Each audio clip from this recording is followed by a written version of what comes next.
Right or die. Many claim they lie riding, but I know that they ain't. Right or die. I go hard in the paint, yeah, homie, I'm a saint. Right or die. Many claim they lie riding, but I know that they ain't. They see the red and they call me a devil, but mind the treble, let me level with you. I used to idolize rappers that paint they face, but now I rock the blood of Christ ever since I've been saved by grace. All right, guys, welcome to today's debate between the Apostate Prophet and the Finding Truth. All right, guys, sorry about the background noise. Tonight's debate title is going to be, is Islam true or false? Finding Truth, we'll go ahead and just jump right into your opening 10-minute statement. Okay, are we going to do some intros before the 10-minute statements? Nope, we can go straight into it. We'll plug channels and all that right after, my friend. All right.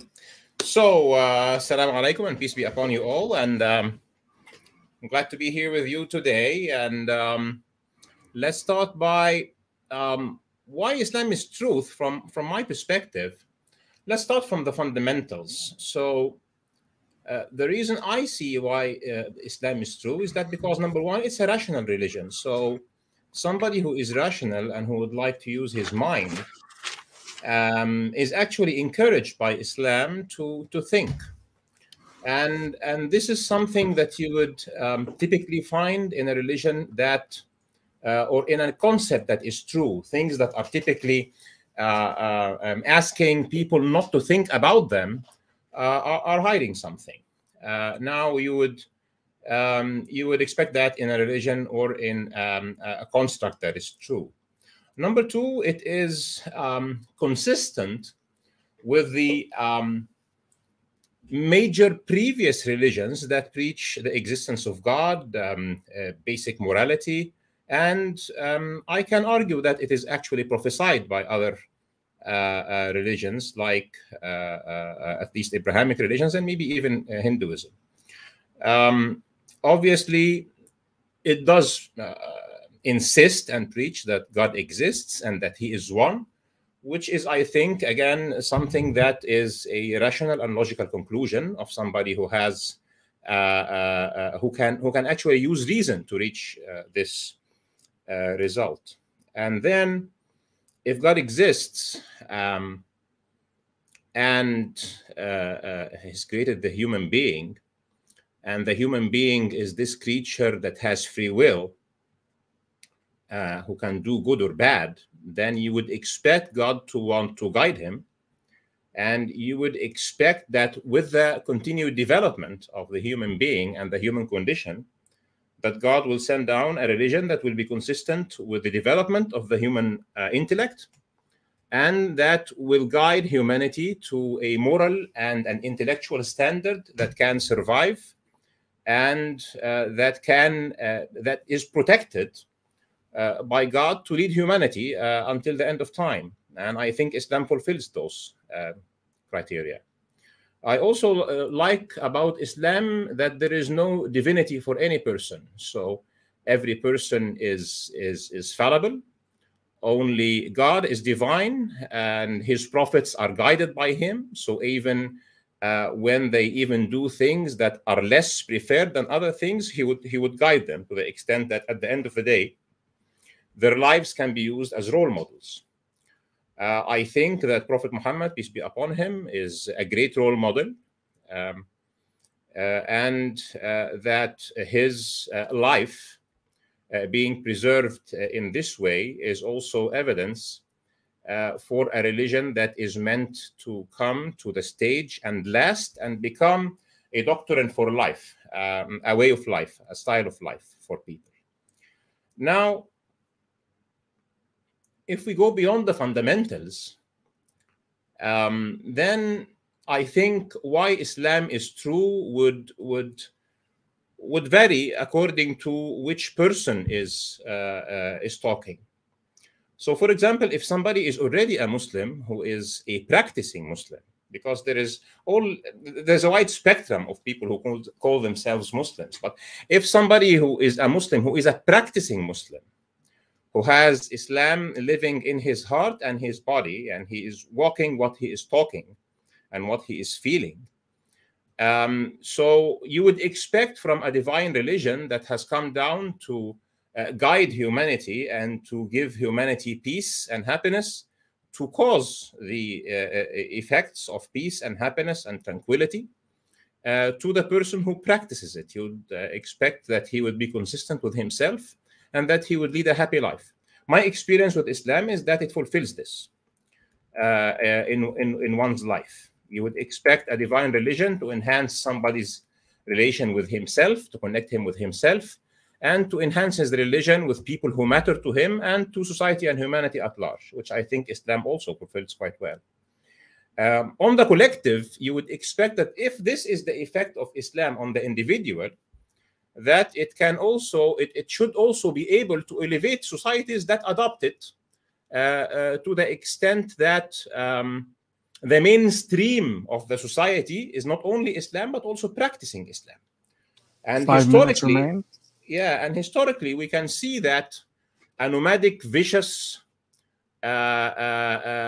people who had no place on the stage of world civilization, which represents the state of the Arabs at the time of the revelation, through Islam in a very short amount of time, in few years, became the moral standard of humanity, and actually converted the nations that they went to after having world dominance to a much higher moral standard than their existing standard before joining Islam.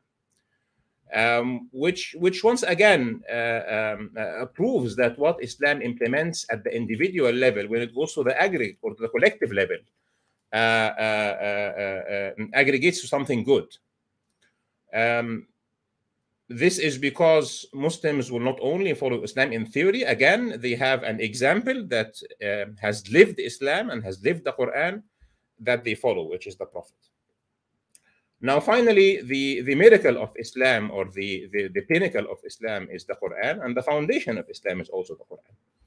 I would say the Quran, since it is presented by Islam as its everlasting miracle, have some features that lend itself to support that Islam is a true religion.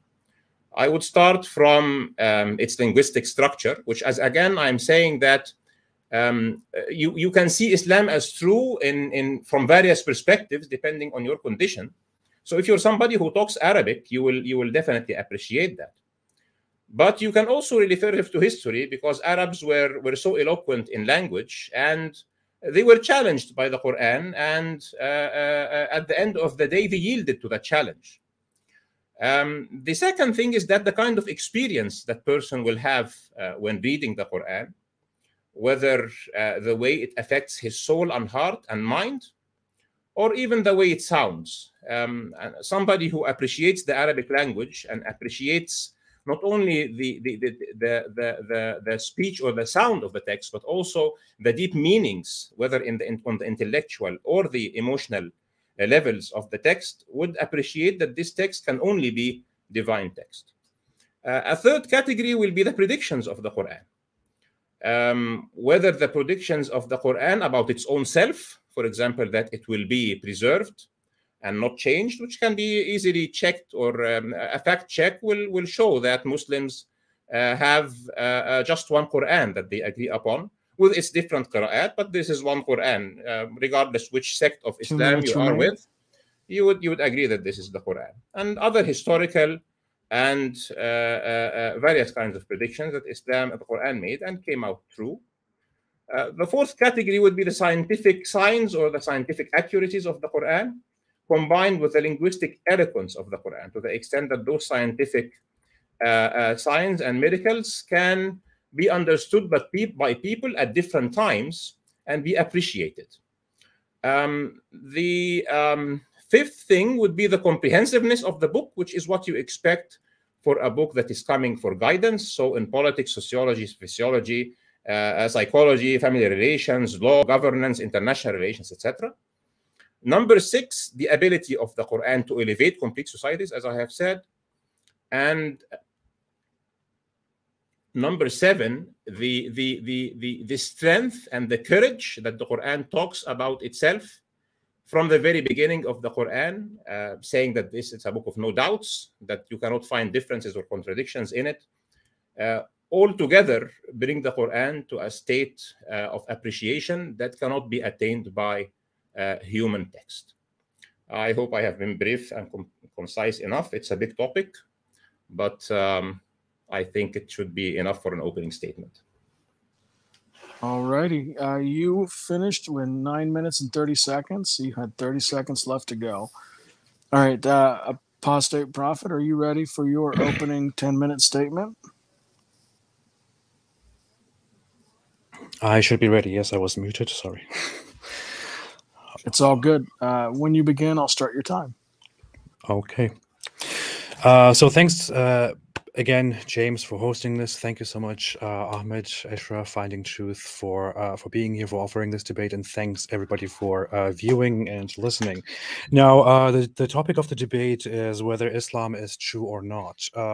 Whether Islam is true or not can be measured on from different aspects on different levels. When we ask whether Islam is true, what we are asking is whether Islam's truth claims essentially, that the Quran is a book of a divine origin, that Allah is there, that Muhammad is his final prophet, and so on, whether these things are true or not.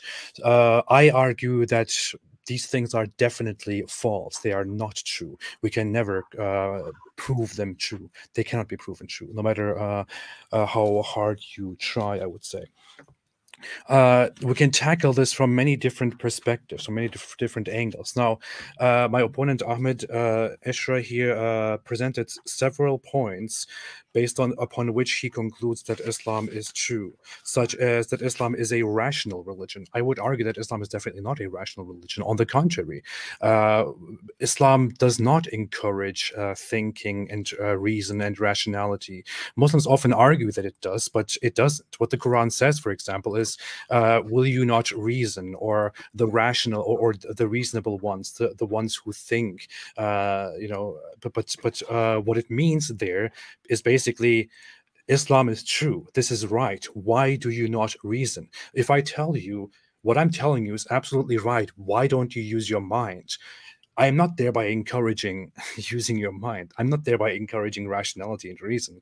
I am thereby saying that if you agree with me, then that means you're using your mind. So I'm basically reprimanding you for not agreeing with me, which I call not using your mind. For example, Quran chapter 2 verse 266 says, Allah makes this sign clear to you that you may ponder. Here it is, pondering is not encouraged. What is encouraged is that you recognize Allah's signs and ponder upon them. It says in chapter 3 verse 137, travel through the earth and see those who denied the truth. It doesn't tell you that you should think independently, but that you should be scared of those who denied your words. In chapter 3 verse 191, it says those who remember Allah and think on the creation of the heavens and the earth. So what it does is it tells you to think about what the Quran claims is true, not to think and arrive independently at reason. Thinking about a specific thing, encouraging people to think about this and come to this specific conclusion is not an encouragement of rationality and reason. It is an encouragement to agree with you and with nothing else. Of course, we also see in chapter 3, verse 192, for example, that the Quran explicitly says, indeed, whoever you admit to the fire, you have disgraced him, and for the wrongdoers there are no helpers. This comes, incidentally, directly after the Quran encourages that you agree with the Quran. So what the Quran does here is to say, use your head and agree with what I'm telling you. Otherwise, you will burn and, suffer painfully. It says otherwise, if you obey most of the earth, you will come to assumptions and be false, and so on. I would definitely not say that the Quran is that Islam is a rational religion. Is Islam consistent with previous religions? I would say it is not. I asked Bart Ehrman, who is a very, very well-known, renowned Bible scholar and scholar in the New Testament and Jesus. It is even his opinion, ironic because Muslims often cite him. It is even his opinion that that the Quran's account of Jesus is inconsistent. It makes no sense. It seems as though the Quran took different stories from Christianity and put them together where they do not belong, such as that Jesus could resurrect people or give life to inanimate beings, or that Jesus was born of a virgin, or that Jesus was not crucified because he could not be crucified. These things are ideas that do not align with Islam's account that Jesus was merely a messenger and not a higher being. It doesn't make any sense within the Islamic theology that Jesus didn't have a father. Not having a father in cross cultures around the world, especially in the Greek cultures, was a feature of a divine origin, divine fatherhood, which is why Jesus didn't have a father. Islam adopts Jesus ignorantly, but provides a narrative for it which does not fit within its own theology. Islam has the Kaaba, a pagan polytheist building which has no place in Abrahamic religion. Islam has the sacrifice feast, the Hajj, the form in which Muslims pray, and so on. Many things which simply do not belong in the Abrahamic religion. In the Abrahamic religions, the idea is to pray, to worship God. In Islam, the idea is to worship the Quran and the Quran's God, and to recognize Muhammad as his assistant in order to be a true believer and avoid hell. Muslims are very openly, in Muhammad's words, discouraged from reading the Bible, for example, and 5 minutes remain. When it comes to the great model Muhammad, we can talk about this endlessly. We do. I would definitely say that Muhammad is not a very insightful character. He made false prophecies, such as saying that the world would end within 100 years. It didn't happen. That judgment, that the hour would come when a boy in his presence is not very old, didn't happen. That Jerusalem would be conquered and Rome would be conquered, and then the Dajjal would come and this and that. These are events that either happened or can no longer happen. When it comes to self-fulfillment, I would argue that Islam is contrary to self-fulfillment. Islam teaches what Nietzsche would call a form of nihilism, which is that Islam directly teaches to hate the life that you have and to hate reality, to hate this world. And it makes you focus on the hereafter instead. To quote the Quran, it says in chapter 6, verse 32, and in chapter 29, verse 64, that this world's life is nothing but play, and it will all just go away. So what you have to do here is to not focus on the worldly things at all, but rather simply to worship Allah, because that is your only purpose in life, and you will die and go there, which is why fighting for Allah and dying, for example, are seen as extremely valuable things, more so than anything in life, because the worldly life is worthless. Worldly pleasures are worthless. They are discouraged, which is why in Islam, culture and entertainment is not very highly valued. It is, on the contrary, often condemned. And Islam has a focus on denying yourself pleasures, denying yourself happiness, and only looking for death and the hereafter. So is that a sense of self-fulfillment? I would disagree. And global statistics and reports of self-reported happiness would agree with that as well, because they rank the Islamic world very low in terms of human development and happiness, whereas the liberal West, for example, is rated very high. When it comes to the Quran miracles, linguistic miracles, in the words of scholars like Shadi Nasser, Marin van Putten, and others, 2 minutes left, are incoherent because the Quran itself shaped the Arabic language which it took and created its own grammar. And you cannot say that the Quran's language is miraculous because you have nothing to measure it by. It is merely a unique book which has a poetic language, which is though not miraculous. And you cannot find the Quran in lists which list the most the most eloquent, the best text ever written. So I would definitely contest that. The Quran has not been properly preserved since the beginning. We cannot argue that. We cannot prove that, because we never know how the Quran actually came into existence. All we know is that Muhammad apparently recited the Quran to his fellow people. Many people heard it, noted it, or memorized it, then brought it together and compiled it. And from a certain moment, then it was preserved. But that's all we know. We don't know whether we actually have the Quran which Muhammad recited or not. We cannot know that. In terms of science, I made a video in which I listed 60 scientific mistakes of the Quran. The Quran doesn't understand the sun. It says that the sun has a stopping point to which it travels, a resting place, to be very specific, that the moon and the sun follow each other, that Allah holds the sky and prevents it from falling down on us. The sky is not such a thing. In terms of consistency, the Quran says that if the Quran has only one contradiction, then it is false. It would have many contradictions within itself, and we can lengthily argue about that as well. I don't think Islam gives us any proper answers for life. Islam doesn't have any qualities that make it appear right. And Islam also tells us that Allah guides and misguides whom He wills, but gives us the mission to believe in Allah when it is in Allah's hands, whether we believe or not, according to the Quran itself. It is illogical. It is ignorant. I don't think Islam is true at all. Thank you.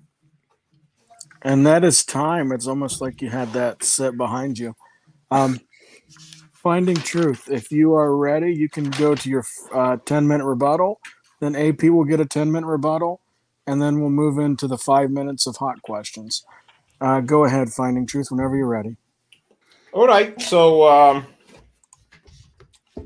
AP here mentioned so many things. I don't think we'll have enough time to go through the whole of them. But let's try to address them as fast as he mentioned them. So the first thing he said, that Islam cannot be proven to be true. I don't think he gave any reason for that. Anything can be proven to be true or not true, as far as the word proof means. So you would collect evidence and you would look at where the evidence takes you. And if the evidence takes you more to something being true, you consider it true. This is how you know if something is true or not. He said that it is not a rational religion. And then he actually quoted some verses. He quoted the translation of meaning of them.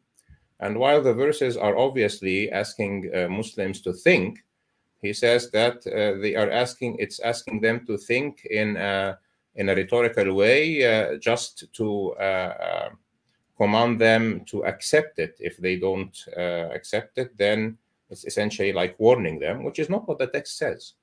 So, for example, in the Quran, it says, أَفَلَا يَتَدَبَّرُونَ الْقُرْآنَ أَمْ عَلَى قُلُوبٍ أَقْفَالُهَا. Do they not ponder the Quran, or their hearts are locked? There is a multitude of ayat that says, for example, it says, قُلْ سِيرُوا فِي الْأَرْضِ فَانْظُرُوا كَيْفَ بَدَأَ الْخَلْقِ. Walk the earth and look how creation has started. It's actually asking you to do scientific research in the origins of life. سنريهم آياتنا في الآفاق وفي أنفسهم حتى يتبين لهم أنه الحق. We will show them our signs in the horizons and within themselves until it is evident or obvious to them that it is the truth. So he will show you signs. He's asking you to think of those signs, whether in the horizons, be it the horizons of your knowledge or the horizons that you can access by your sight or by even scientific equipment. And within yourself. So look into the inner things of yourself. Look at the smallest thing you can find in yourself. Look at molecular biology, for example. It happens, for example, that I am having this series with Dr. Fazrana where we are pondering on the molecular biology level to see, and we many times we do some comparative analysis to what the Quran is saying, and sometimes even what the Bible is saying. Depends. He would quote things from the Bible, I quote things from the Quran. So the Quran does ask Muslims to think. And at the end of the day, as a rational person or person who would follow evidence, I'm an engineer and I'm a person that have learned science for the whole of my life. I would look at the manifestations of something. Engineering is about application.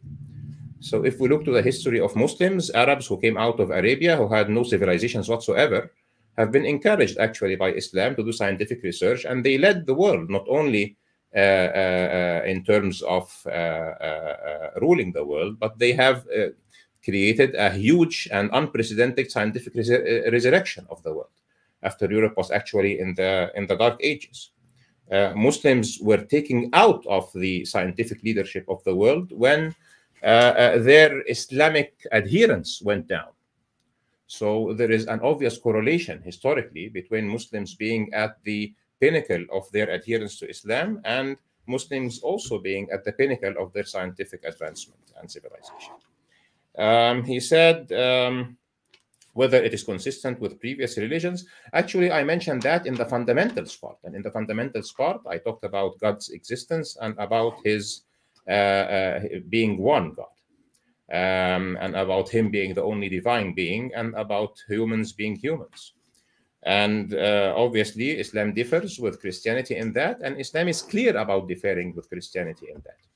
However, if we are talking about Christianity of today, this is something. And if we are talking about Christianity that came with Jesus, something else. I did read the gospel, and there is nowhere in the gospel that I can see Jesus claiming that he is divine. So even if we could compare Islam to the scripture, there is no issue. He says Islam has a Kaaba, and this is not in the Abrahamic religion. Actually, the Kaaba was built by Prophet Abraham, and this is why it was venerated by his descendants, being the people who lived around the Kaaba, which was built by him and by Ismail. He said Muslims worship the Quran. No, Muslims do not worship the Quran. Muslims consider the Quran as God's word. And the Quran is divine because it is God's word. But we don't worship it. We execute and we live the Quran. We don't worship it. There is no meaning for saying something like that. The Quran is our tool to understand what God wants from us, and we perform what God wants from us. And this is what is the definition of worship. So following the Quran is the definition of worship according to the life of the Prophet Muhammad. Muslims are discouraged from reading other scriptures. This is false. In the beginning of during the life of Prophet Muhammad, when the Quran was still under the process of revelation, Muslims were discouraged to read other scriptures, not to mix between what he is bringing forward to them and what is other scriptures. So this was one of the mechanisms that Islam implemented to preserve what is exactly Quran, what is exactly not the Quran. Towards the end of the life of Prophet Muhammad, when Muslims already had very strong hold and memorization of the Quran, they were, for example, allowed to write down Sunnah, and they were allowed to convey things that were told to them by the Israelites, who actually happened to be their neighbors in Medina. So this is scientifically and historically false. Prophecies, I don't know that the Prophet Muhammad has ever prophesied that the world ends in 100 years. This is false, and it's not true. And please quote, where did you get that from? A Sahih Hadith. That Jerusalem will be conquered, yes, the Prophet did prophesy that Jerusalem will be conquered, and it was conquered, actually. So what the Prophet in Hadith, that is Sahih, has prophesied, did happen. Some of what he prophesied, he said at the end of time. Obviously, time did not end yet. Whether Islam offers fulfillment, yes, it does offer fulfillment. It doesn't teach Muslims to hate life. The Quran encourages Muslims to live a full life within the boundaries of what is right. It also encourages people to be modest and to be ascetic in general, if they can, as a kind of self-purification, which is something that is even preached by Judaism and Christianity and Hinduism and other religions. So if you want to refine yourself and grab less to life, it's up to you. If you want to live a full life, it's up to you. Now, statistics about happiness in a world that is grabbing to materialism will have materialism as a measure for happiness, which is not the real measure of happiness. A person who can be poor can be happier than the richest person in the world. So depends on what are the measures of happiness that it is referring to. The eloquence of the Quran can be, that he mentioned, can actually be judged by the people who had the standard of the Arabic language, which was essentially, obviously, available before the Quran. Arabs were very strong poets. They had things called the mu'allaqat, which were the pinnacle of their eloquence. And they did yield to the eloquence of the Quran. Actually, contesting this is very strange. about the preservation of the Quran. There is a science called textual criticism. He did refer to Bart Ehrman, and I have Bart Ehrman on tape saying that he would have loved that Christianity has the kind of uniqueness of the Quran. And I think if he was following the news, there is something called the Birmingham Scrolls, or the Birmingham fragments. It's in the UK, and it has been carbon dated to be written text of the Quran that is actually probably within the life of Prophet Muhammad himself has been written down, or very close to that, and they match exactly what we have today, at least with Qira'at Hafs. Scientifically, this is a very big topic, but there isn't a single scientific contradiction in the Quran. I'm glad to have a separate debate for that, because we can actually spend our lives doing that.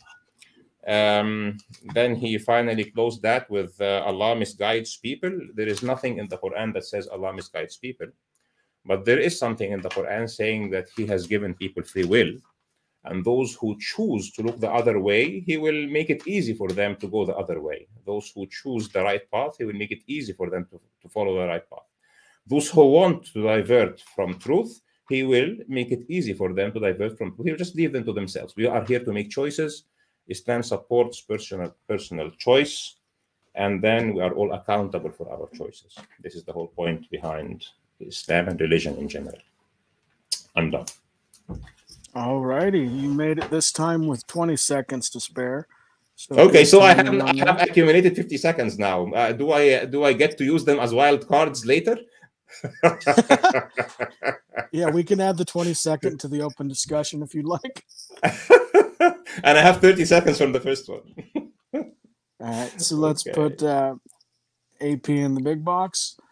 AP, whenever you're ready for your 10-minute rebuttal, go ahead.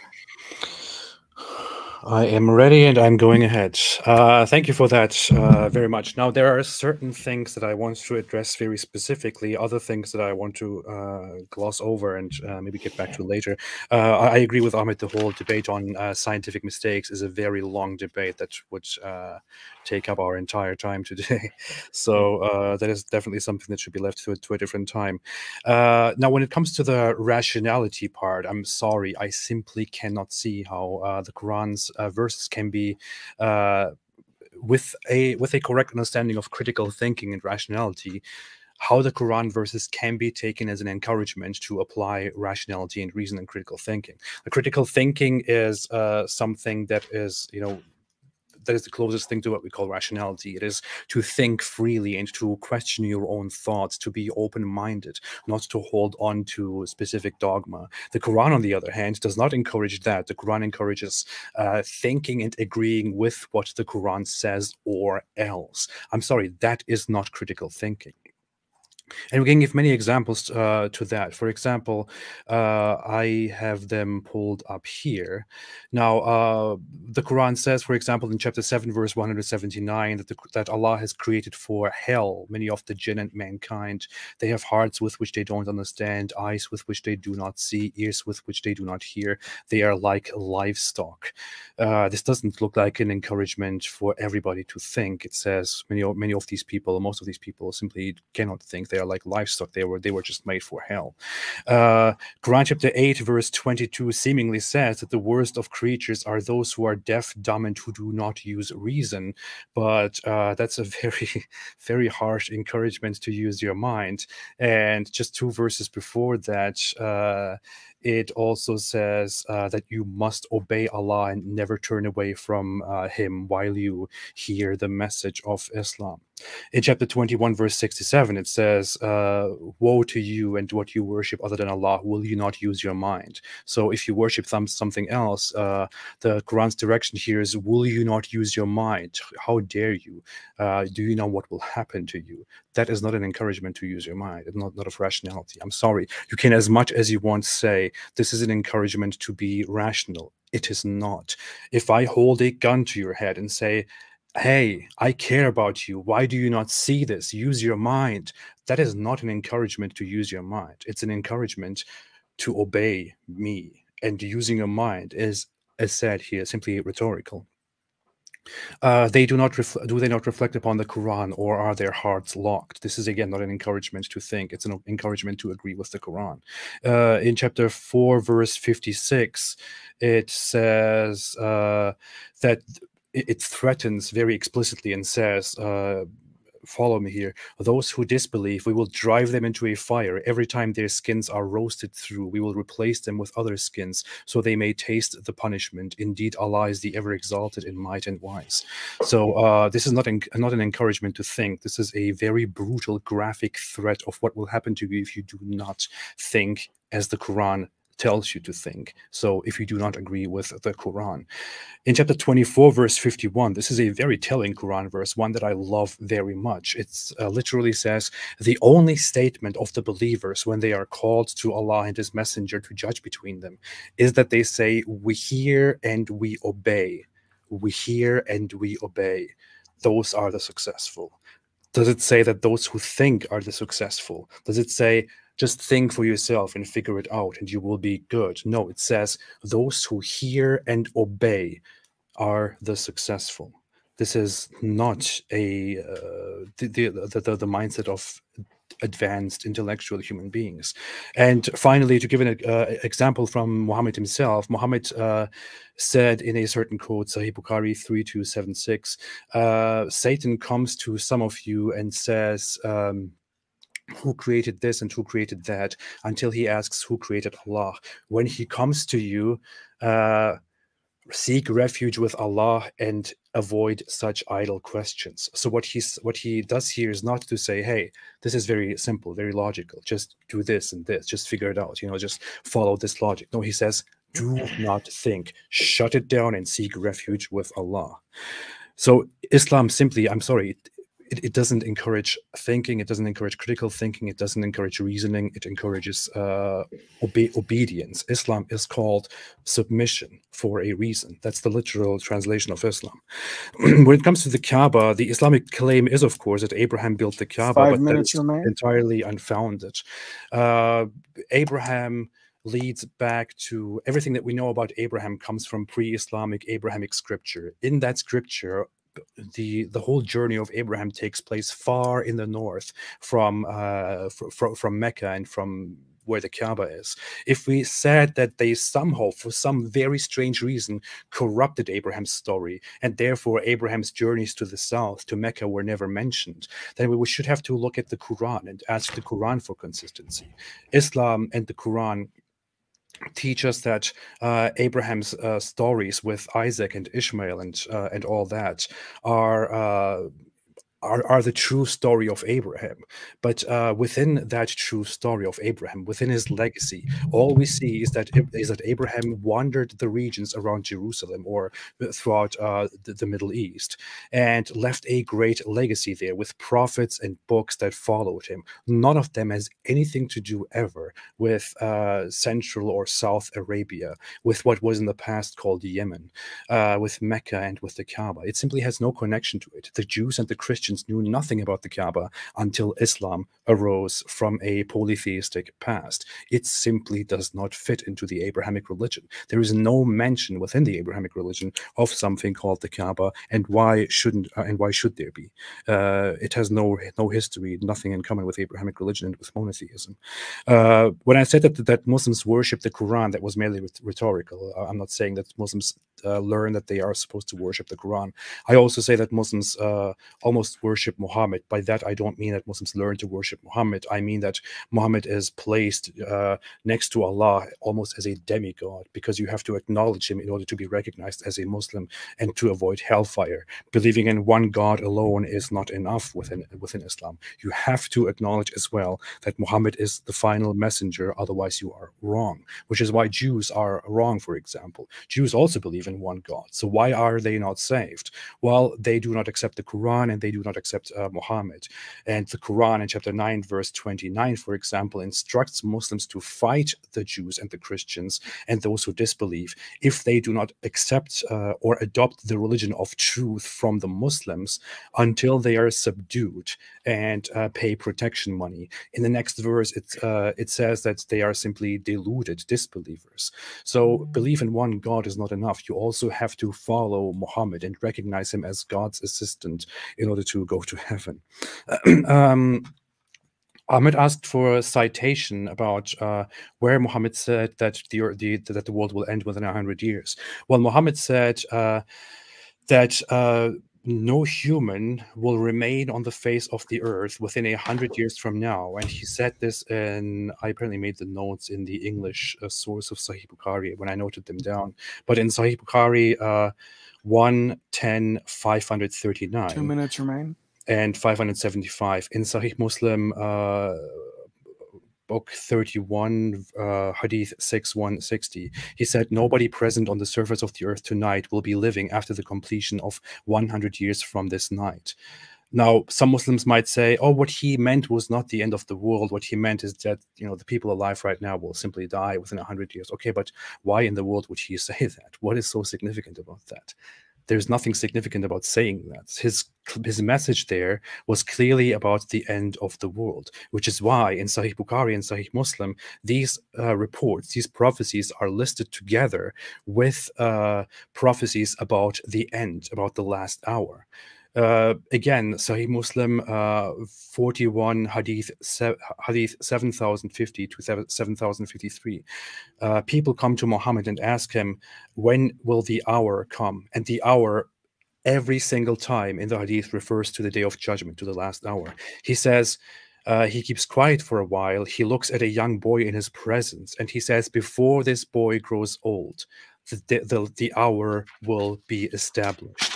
That is literally what he says. Before this boy grows old, the hour will be established. In Hadith language, it every single time means that the end will come. But for some reason, because the end didn't come, Muslims will often reinterpret this nowadays and say, well, he didn't mean the end of the times. So when it comes to linguistic inconsistency, as said, Shari Nasser himself, Marin van Putten and others who are scholars in the field say that the Quran is linguistically inconsistent and that it can't be measured by any yardstick. And that is time. Okay, thank you. Okay, so this, guys, brings to one of my favorite portions of the discussion. This is hot question time. I think I explained this to you guys beforehand, but let me sum it up for the audience. In this period, Finding Truth will go first. He'll have 5 minutes to bombard AP with as many questions as he can. If he doesn't feel AP is answering a question or going in an appropriate direction, he can stop and redirect to another question. Then AP will get 5 minutes to do the same thing. And then we'll get into after that with the open back and forth dialogue. So Finding Truth, whenever you are ready, I'll set your timer and you can start smashing out these questions. Sorry, can you repeat that? We're going to 5 minutes of fast questions on my side and then on his side, right? Yep. Mm-hmm. Okay. So I'll I'll answer this question first. So once again, when we're talking about critical thinking, if I tell you you need to think before you get drunk, otherwise you'll make an accident if you drink and drive. Okay, does that mean I'm not asking you to think or what? You're muted. Sorry. No, that means you're asking me to think because you're telling me about something reasonable. Sure.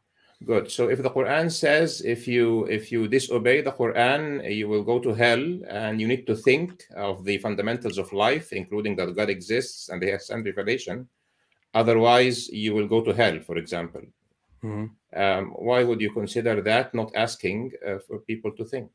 He's just telling you to think and then mentioning the consequences. So mentioning the consequences and showing you that it's a grave consequence does not mean that I do not want you to think. It means well, there are certain differences in it.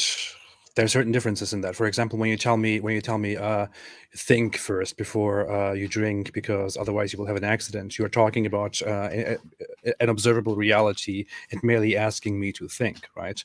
When you, however, tell me to think because otherwise I will be punished by you because I have to believe in what you tell me, then you are not telling me about an observable reality. You are simply telling me to believe you or else. So those things are hardly comparable. So let me tell you this. So now your objection now is not that the Quran is not asking you to think. Your objection is essentially that you do not believe what the Quran considers tells you is the grave consequence of not thinking. So Sure. let's make this segregation, that it is because you do not believe what the Quran or any other religion, because there is hell in other religions too, and other religions say if you don't believe, you go to hell. So Islam is not new on that. Well, so I let's make a entirely big disagree. difference. I Yeah. entirely disagree on the point to begin with, that Islam encourages you to think, because I cited many sources in which it says that you are simply supposed to obey when you hear the message. Okay, that's another point. So let me go again here. So are you a person who obeys the law, or you are not, or you're breaking the law every now and then, right, left, and center? I try to obey, yes, because we know so the is obeying? Why do you obey the law? Depends on why. When I agree with the law and when the consequences are severe, then I obey because I know that the law is reasonable and that otherwise I might get in big trouble. Sure. So again, you acknowledge that you should obey law that is made by humans, but you do not acknowledge that you should obey a law that is made by God. Is this the issue, or is the problem that you do not accept that it's made by God?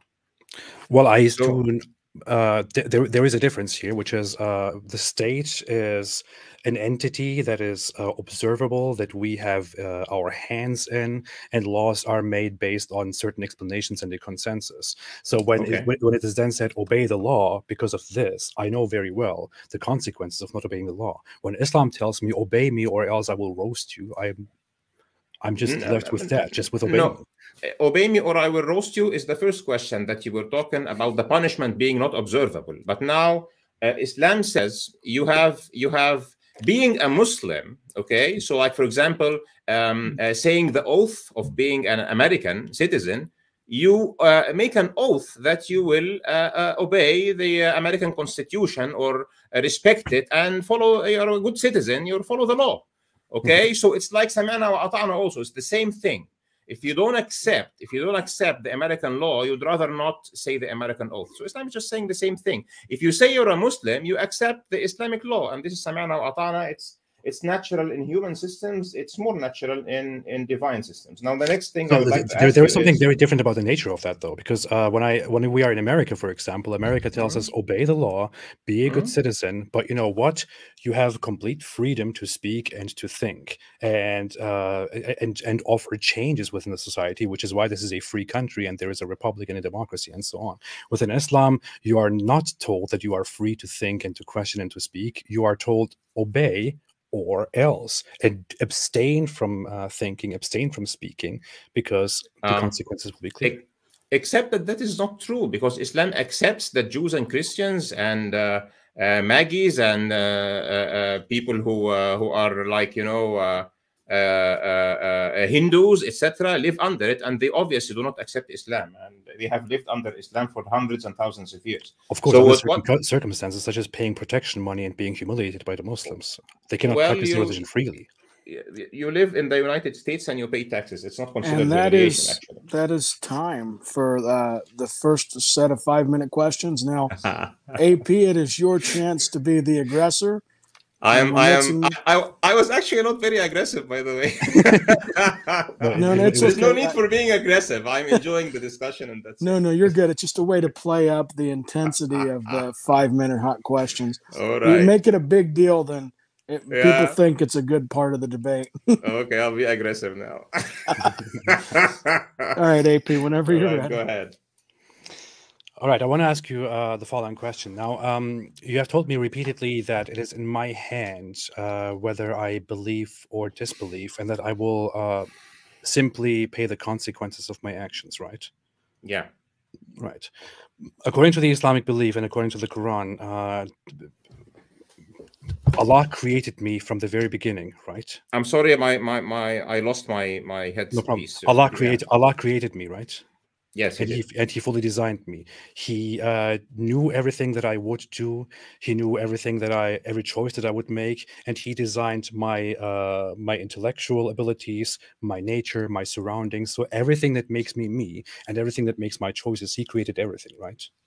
Yes, he did. Okay, and according to the Quran, again, I can do nothing except by the permission and the will of Allah, right? Yes. Okay.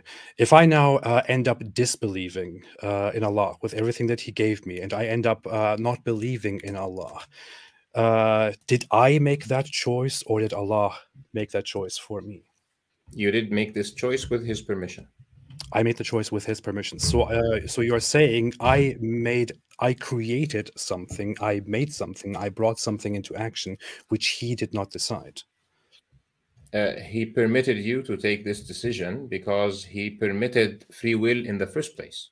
Okay, so then that means I am doing something which Allah did not decide. So I did this independently from Allah. You created something that obviously Allah decided, because He decided to give you free will. Okay. Now, once He delegated this free will to you, you are doing what He decided, but now you are bearing the consequences of your own choices, because it's your choice now. So, but you're telling me that I'm doing something that He decided for me, because otherwise, if He didn't decide it, then I would have done something independently from His will, which He had no decision over, which is in contradiction with the fundamentals of Islam. So what I'm saying is that He decided that you have free will. So whether you have chosen to be a believer, or you have chosen to be a disbeliever, or you choose to believe and then become an apostate, you have fulfilled His will of giving you free will. Okay. Now, if you expect God to give you free will and then force you to do other things, then you have negated free will in the first place. So you have to be consistent. Yes, I have. Yeah. So, but what we are saying here is that Allah gives me free will. He knows exactly what I will do with my free will in the end. And He decides also what I will do with my free will. Does He or does He not decide what I will do with my free will in the end? Okay, this is a good question. So I can take like 30 seconds to explain this answer in a good way. Okay, sure. Go ahead. So let's say you are now looking to the screen in front of you. Let's expect there is a screen in front of you, and you see Ridwan in the screen. Okay, and you see that you're wearing red. Is the screen making you wear red, or it is just showing that you are wearing red? It's just showing. Yeah. Okay, so the screen is not forcing you to wear red or anything. Mm-hmm. So let's say that the screen that is in front of you is showing you Ridwan in 100 days from now. Okay, and it's showing you that you're wearing green, right? Is it forcing you to wear green, or is it just showing you that you're going to be wearing green in 100 days? It's just showing, but that's not really the answer to the question, because in the question, it is Allah Himself who decides my final action. Okay, so the objective of the parable that I have given you is that you are mixing between two things. You are mixing between God's will and God's omniscience. Okay, so His will is that we have free will. Okay, but He also knows what we are going to do with free will. But so let's make a parable that His knowledge is like a mirror, except that it sees the future as good as it sees the present and the past. So the point that He sees that you are going to be an apostate has no bearing that it is your choice. I understand, but that was not really the question. The question is the final choice that I will make within the free will that He supposedly gave me. Absolutely. That final choice, are you telling me that the final choice that I make in the end is entirely independent from His decision making? Is it entirely just my decision? It is consistent with His decision to give you free will, which okay, includes... but that's not the question. So the final decision, does Allah decide what I will do in the end, or No, He does not. He does not decide what you will do in the end. He decides that He is giving you free will. And then He decides on a series of things, including what tests you are going to go through. But what answers so that means I'm doing something. So that means that I'm doing something completely independently from Him. That means that He has no choice over what I will do in the end. He has a choice, and he has committed Himself to permit you to fulfill your own choice. That means I have the choice to do something that He does not want me to do, and He has no choice over it, because in the end, all right, guys, that has been 5 minutes. I'll go ahead and set the timer for the 30-minute open discussion. Thank you guys very much. Can I use my 20 or 30 seconds together to complete the answer to Ridwan? I'm not going to open something else. Go ahead and answer it, and then we'll just add that time for you. So again, so Ridwan, let's say that you have a little child, okay, and you want him to grow, and you want his personality to grow by experience, okay. So you tell him don't drink, and then you tell him definitely don't drink and drive, okay. And he, that he goes behind your back and he keeps drinking. So you commit yourself, and you tell him what? Guess what? You drink, you will be a nasty person, and you get drunk and you do nasty things. But because I tried to prevent you so many times before, I commit to you that if I see you drinking, even if I'm seeing you taking your car, I will not stop you. Okay, you commit yourself to that. And he drives his car and he runs his car into the first tree in the road. Okay, and he learns his lesson. So now you can ask the same questions that you have asked me now about God. Is he doing something that you like? Obviously, you told him not to drink, so you don't like him to drink.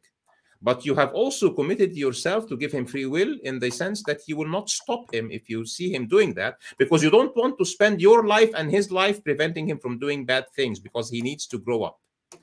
So let me tell you this to conclude. God wants this creature to exist in the universe that has free will, that is responsible for his action. He has other many creatures that are completely fulfilling his will and are completely and continuously worshipping. We're just not this creature. Okay? Unfortunately, so this is my answer to your question. Unfortunately, I don't think on multiple levels this is not comparable to the example at hand. Now, first off, one reason, which is actually beside the point of the original argument, one reason why this is not comparable is that in the example of a father and a son, I am merely allowing my son to exist in a world that is determined by factors that are completely outside my power. And I am giving him the permission to act freely within this world so he can learn. And because he has to face consequences which are, again, completely outside my power, I'm also bound by them. I cannot control what he does and what happens to him. This is not similar to Allah and the human. Allah himself sets the conditions, sets the abilities, sets everything that happens, sets the consequences. So he is completely in charge.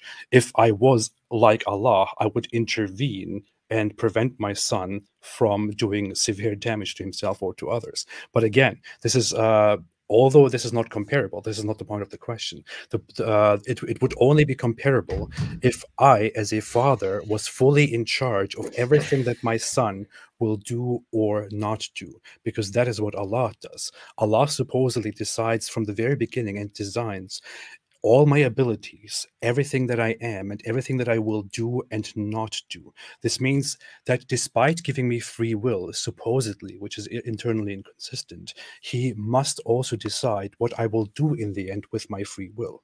Does it or does it not mean that?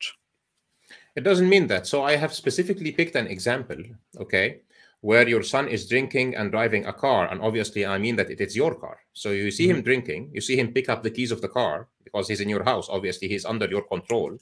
You know that drinking while driving is a disaster, obviously, because he's drunk and he's going to drive, and you're letting him do it because it's futile. A few years later, he will be beyond 18. He will leave you. He'll go and live in his own apartment, and he will drink and become drunk and drive his car and kill somebody. So maybe running into the tree is better than killing somebody later when he has his own car and he can still do it.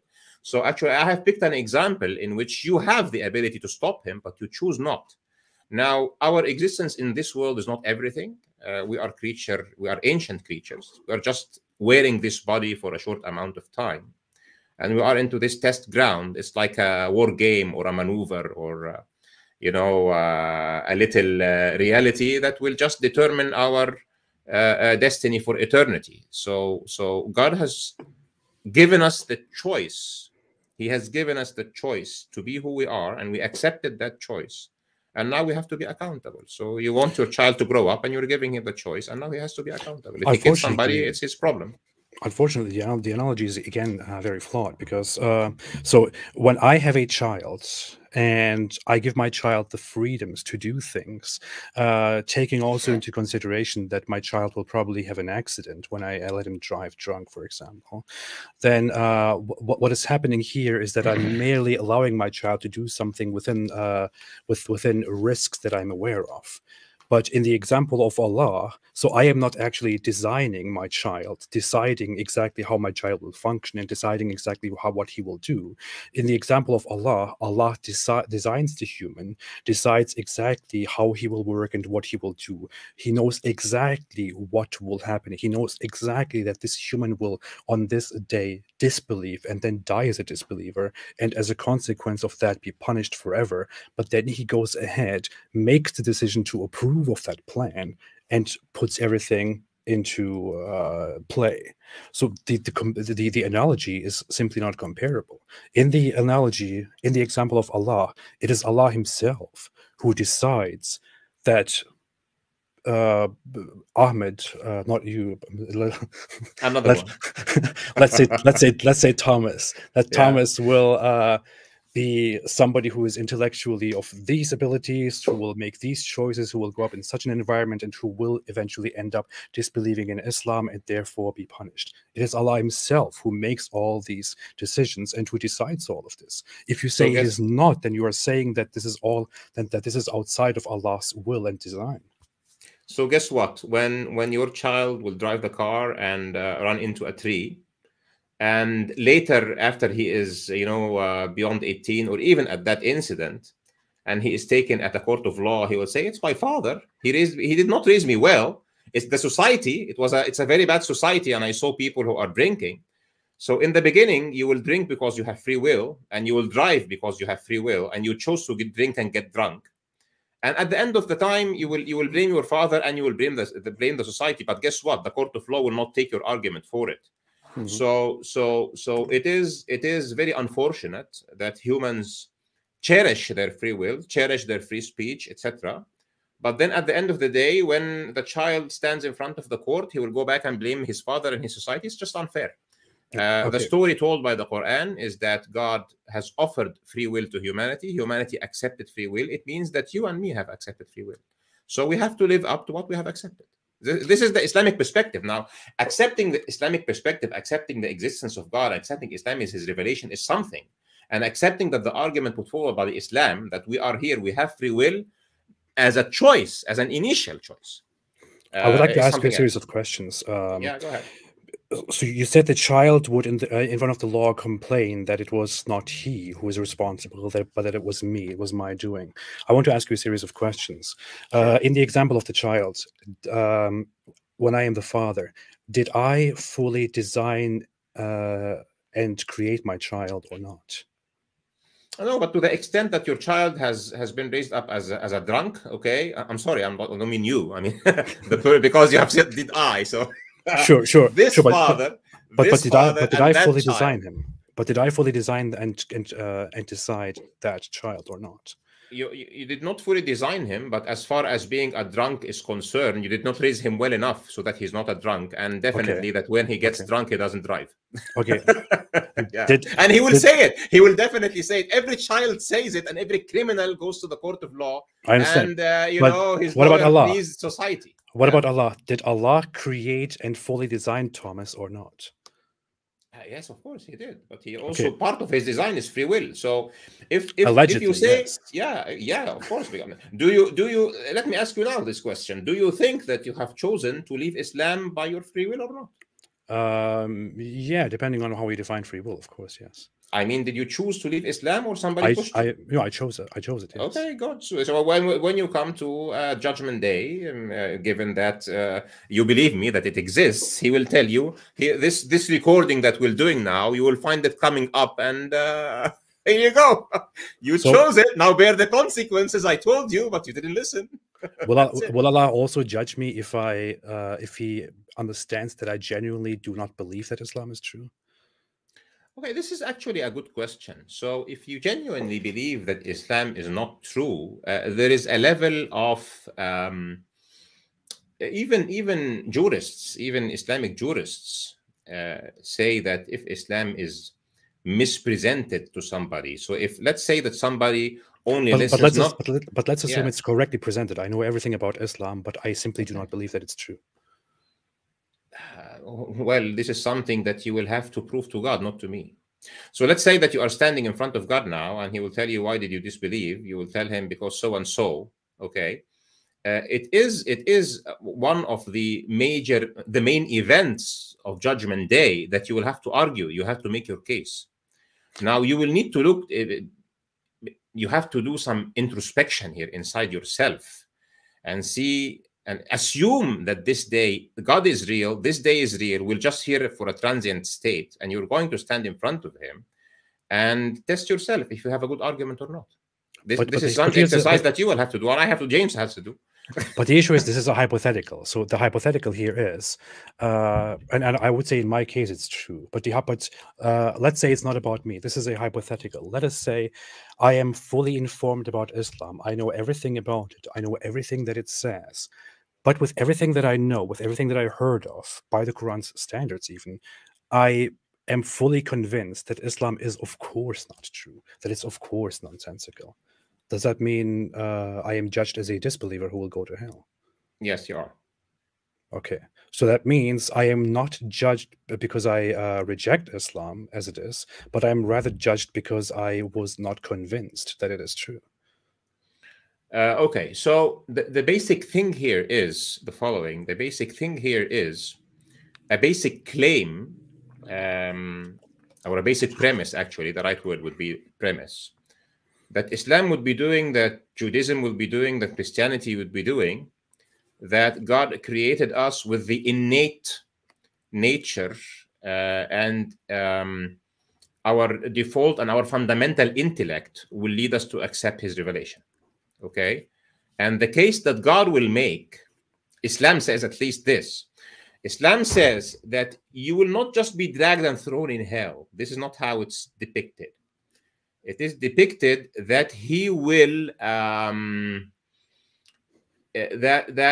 this argument that you will make, if the premise that you're coming from is true, that you have been very well informed of what Islam is saying, and you think that you will be able to make the argument that I actually used proper thinking methodology and I arrived to the point that Islam is not true. The claim that Islam is actually, the counter claim that Islam is making is that this argument will fail and you will submit to losing this argument on Judgment Day.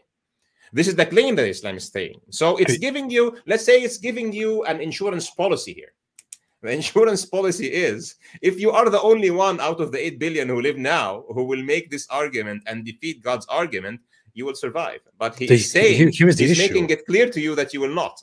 So here is the issue. I'm being very charitable here because the Quran standard is not even this. The Quran's standard is not that you must hear the message fully and truly and know everything about Islam. No, you know it very well. The Quran's message is that those who know and reject their their eternal abode is the hellfire, and they will stay there forever. So if you hear about Islam, if you are informed about it and you reject it, then you are in hell. Now the argument that that we have a guarantee that this is innate in our nature, that we know internally that Islam is true and that we can recognize it, I would say is an insufficient argument, because obviously it is not good enough. Obviously this nature that we have inside is not good enough. Now I can tell you that I know about Islam, I am informed about it fully, but I simply believe 100% that it is nonsensical, that it is false, that I'm not lying to you. I am fully convinced that Islam is false. That means that I am not convinced, that I'm ignorant, that I'm maybe stupid, I don't know. But obviously that nature inside is not helping me be wiser about Islam, which is why I'm making a wrong decision. And so do many others. This would mean that we are all judged as disbelievers who will be punished forever simply because we are not bright enough, I guess, because we are not convinced by Islam. So let me quote, because if I'm making a claim that Islam or the Quran says something, I have to quote somewhere, right? Sure. So in Surah Al-Nahl, for example, the bees. So it says this in verse 111. It says, يَوْمَ تَأْتِي كُلُّ نَفْسٍ تُجَادِلُ عَنْ نَفْسِهَا وَتُوَفَّى كُلُّ نَفْسٍ مَا عَمِلَتْ وَهُمْ لَا يُظْلَمُونَ. And I will be translating off my mind now. So it's talking about Judgment Day. Yawma is the day. So on the day where every nafs, every self, every person that is, will come arguing for itself. وَتُوَفَّى كُلُّ نَفْسٍ مَا عَمِلَتْ. And every self will be given the even reward for what it did. وَهُمْ لَا يُظْلَمُونَ. And they will not be misjudged or unfairly judged. So it's telling you, you will be given the opportunity to argue for yourself. You will be fully rewarded for what you have done, and you will not be misjudged. This is a promise that God is doing. So if you are really confident and you want to take the risk that you are going to be able to do the argument and defeat God himself's argument, I don't recommend it to you, really.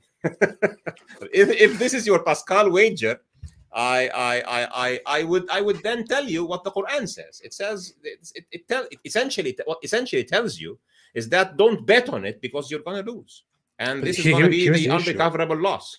Here's the issue. Now you might want to appeal to such a what's it called, a theodesis to get out of this problem. But for example, if you want to quote the Quran, I can quote Quran chapter 2, which directly starts with the idea that that the Quran is the absolute truth and there is no fault in it. And then it says, indeed, those who disbelieve, it is all the same for them whether you warn them or not. They will not believe.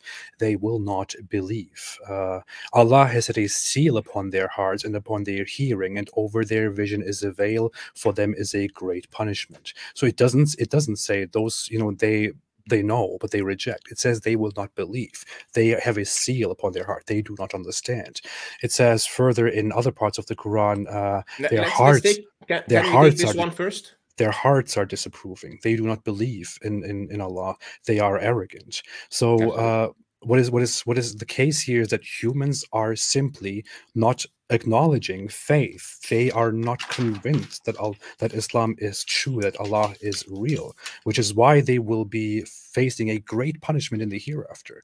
Now, you could say that there is a test, and you will make your argument on the Day of Judgment because Allah is not unjust. But that doesn't really mean anything, does it? And that would mean nobody will be judged, because on the Day of Judgment, everyone will be confronted with Allah and acknowledge that He is true. Okay, so let me actually, I like it when you quote a specific ayah, so we can actually talk about the ayah. So you quoted the ayah in Surah Al-Baqarah, and it says this in Arabic. It says, إِنَّ الَّذِينَ كَفَرُوا سَوَاءٌ عَلَيْهِمْ أَأَنذَرْتَهُمْ أَمْ لَمْ تُنذِرْهُمْ لَا يُؤْمِنُونَ. Now, you have to read the ayah in the sense of what it says, not what you want it to say. So the ayah starts with إِنَّ الَّذِينَ كَفَرُوا. Surely those who are kafirin, okay? And let's now look at what it starts with. It starts with that you have actually chosen to be a disbeliever. And yes, the word kafir actually is probably there is a relation between kafir and cover in English, because this is exactly what it means. Kafir actually means a farmer, the very original use of the word. And it's actually used in this meaning in some other place in the Quran. يُعْجِبُ الزُّرَّاعَ لِيَغِيظَ بِهِمُ الْكُفَّارِ. And the relation with the word kafir with a farmer is that when you are sowing seeds, you cover them with mud so that they would germinate. Okay, so he's using the word kafir here. He's not using other words that also mean disbelief, because it means you know the truth and you have covered it. You have chosen to declare that you do not want this. And then he is consistent with the rest of the Quran. You have chosen this, you know the truth, and you're looking the other way. Exactly what I have said in my previous rebuttal to what you have said. God respects our free will. He has made a commitment to give us free will. He has also made a commitment that he will hold us accountable for what we did. So if you choose to be a kafir in the linguistic meaning of kafir, that you know the truth and you cover the truth. You know that God exists, you say that God does not exist. You know that he has sent a revelation, you say no, he didn't send a revelation. You know that this is his revelation and this is his law, and he says I don't like his law. Okay, here's the issue. We're playing semantics here and basically applying an eisegesis into what the Quran actually says. When the Quran uses the word kafir or kafaru, it tells us about disbelief, which is translated or basically explained as concealing the truth or hiding the truth or rejecting the truth. But here is the thing: when you say that this only refers to people who certainly know that Islam is true, but they still reject it, that is, first off, in contradiction with the Quran itself, because the Quran tells you its signs over and over again and says, "Why will you not believe?" and uses the same word. It says they disbelieve despite us showing them our signs. And the Islamic scholars in history, I mean, this is agreed upon in the most famous books of Aqidah. What this is that people are shown Islam and they still deny it. It is not that they know Islam is true, but they deny it. It is that they are shown Islam and they deny it. So they reject it. That is what the agreed upon definition of this is. The idea that this only refers to people who certainly know that Islam is true, but they reject it is an unorthodox idea that I think is unfounded and in contradiction with the Quran itself.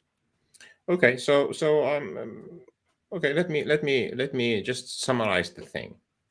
So the main point that I'm making is actually a threefold point. The first point is that the ayah starts by your position, not by the position of Allah. So it doesn't say, Ridwan is there, I will seal his heart and I will not let him speak. It starts by saying, Ridwan is an apostate, hence I will do so and so. Of course, this is not what the ayah is saying. I'm saying it's talking about people who have self-identified to start with as Inna Ladina Kafaru. This is what it starts with. But now, if you are looking at the general message of Islam, so I am now talking to X of whoever that person is. And then you will find the very straight and clear command that Allah subhanahu wa ta'ala gives to Prophet Muhammad. Ya ayyuha nabiyyu, ya ayyuha rasulu, balligh ma unzila ilayka min rabbik, wa illam taf'al fama ballaghta risalatahu. O Prophet, or O Messenger, convey what has been brought down to you from your Lord, and if you don't, then you have not conveyed his message. And this is Surah Al-Ma'idah, and it's ayah number 67. So the position of Islam is that the Prophet, and hence his followers to the end of time, they have to convey the message. Now, in Surah Al-Baqarah, it classifies people into three categories. People who choose to follow the message, which it talks about in the first 5 ayat, and people who choose to conceal, you have used the right word, okay, conceal or deny, which it talks about in 2 further ayat, and people who choose to pretend, munafiqun. They say we are mu'min, we say they are Muslim, but in their heart they are not. And these are the worst of the 3. So essentially, it also mentions the consequence of each of them. So the first one, they are successful. It ends and وَأُولَٰئِكَ هُمُ الْمُفْلِحُونَ. The second, okay, this is what you have chosen, and you are concealing the truth. You know it, but you don't like it. So I will make it easy for you, okay? And in other ayat, it even says, I will leave you to the devil, okay? Okay, can I ask a question? Those who don't believe in Islam, which category are they in? Those who reject Islam, those who say, oh, I don't believe in this. This is nonsensical. Which category are they in? They will know for themselves. So if somebody is still in the point of doubt, he wants to find the truth. I'm not in doubt. I know that Islam is false. I say, hey, I'm fully convinced that Islam is false. It's nonsense. It's garbage. I don't know how you want me to tell it, but I mean, I'm fully convinced that it is false. Which category would I be in? In the second one. So that means that I am not convinced that Islam is true. That means I am a kafir. And for being a kafir and for not believing in Allah, I will go to hell and be punished forever. So obviously, I am being judged and punished because I was not good enough, I guess, to be convinced that Islam is the truth. I'm sorry, there is no way out of this. It means that I'm being judged for not being smart enough, I guess. Yeah, so the point that specific ayah that you've mentioned is that a position of kufr. I didn't call you apostate prophet. You call yourself that. I don't agree to it. But it doesn't matter. I'm judged for not believing. Right? I mean, you're in the second category in the sense of you don't believe and you're clear that you don't believe. Yeah. Okay. Yeah. So it describes the kafirs that were living with the Prophet Muhammad, and they would say this Quran is like asatirul awwalin. This is like stories of the old. Okay, it's we don't accept it, etc. So you're saying the same thing. So the position of Islam here is that if you have reached the position of complete denial in this way, given that you have heard it, okay, the position of Islam is you don't really not believe, you're just concealing. Now, it says that since everybody is held accountable for his choice, that you will be given the opportunity to stand in defense of yourself, and you will fail. This is you have to take the claim I'm sorry, all but together. that simply doesn't solve the problem. So what you have here, let me summarize where I stand now after all of this. So combined with everything that we talked about before, so Allah creates me. He fully designs me. He fully designs all my capabilities and faculties and my nature and my environment and so on and whatever it is. He says, you know what? I'm going to give this guy free will, and he can then choose whether, with everything that I have given him, he believes or disbelieves in me and my existence. I then go ahead with everything that he has given me and look into Islam, and I come to the conclusion, you know what, Islam is nonsense. It's nonsensical. I'm sorry, it just doesn't work. And therefore, Allah will then punish me for that conclusion. But from the very beginning, he also knew this is what I would do. So he created me with my capabilities and my free will. He knew exactly that in the end, I would use everything that he gave me and would come to the wrong conclusion that Islam is false. But he created and designed this. And as a result of my failure, of my mistake, he will punish me as a disbeliever in eternal hellfire. I'm sorry. This is not logically coherent.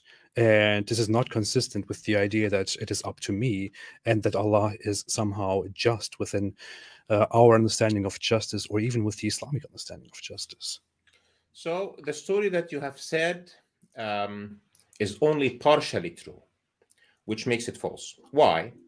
Because you're essentially missing three pieces, okay, that I have said. But since you have wrapped it all up, let me wrap it up. So what Islam says is that it doesn't start from this point. It starts from the point of us where we have not arrived to this world yet. So now picture Ridwan and Ahmad and James standing before God sometime before the creation of Ahmad and Ridwan and James in their human form, okay? And he is giving you the choice. I'm going to give you free will. You know I'm God, and you know I created you. Do you want to take this choice or not? Okay. And the consequences of taking this choice is that you will be held accountable. And I am arrogant, and you are arrogant, and James is arrogant. Why? Because we take the challenge. We think we're so smart. We're going to be humans. We're going to be having brains. He shows you what you're going to have. You're going to have a brain. You're going to have the ability to do rational thinking. And you say, yes, I want to take this choice. And then he says, okay, now bear witness that I am your Lord, and you bear witness. And then he tells you, bear witness that you are not going to say, I'm going to blame it on my parents.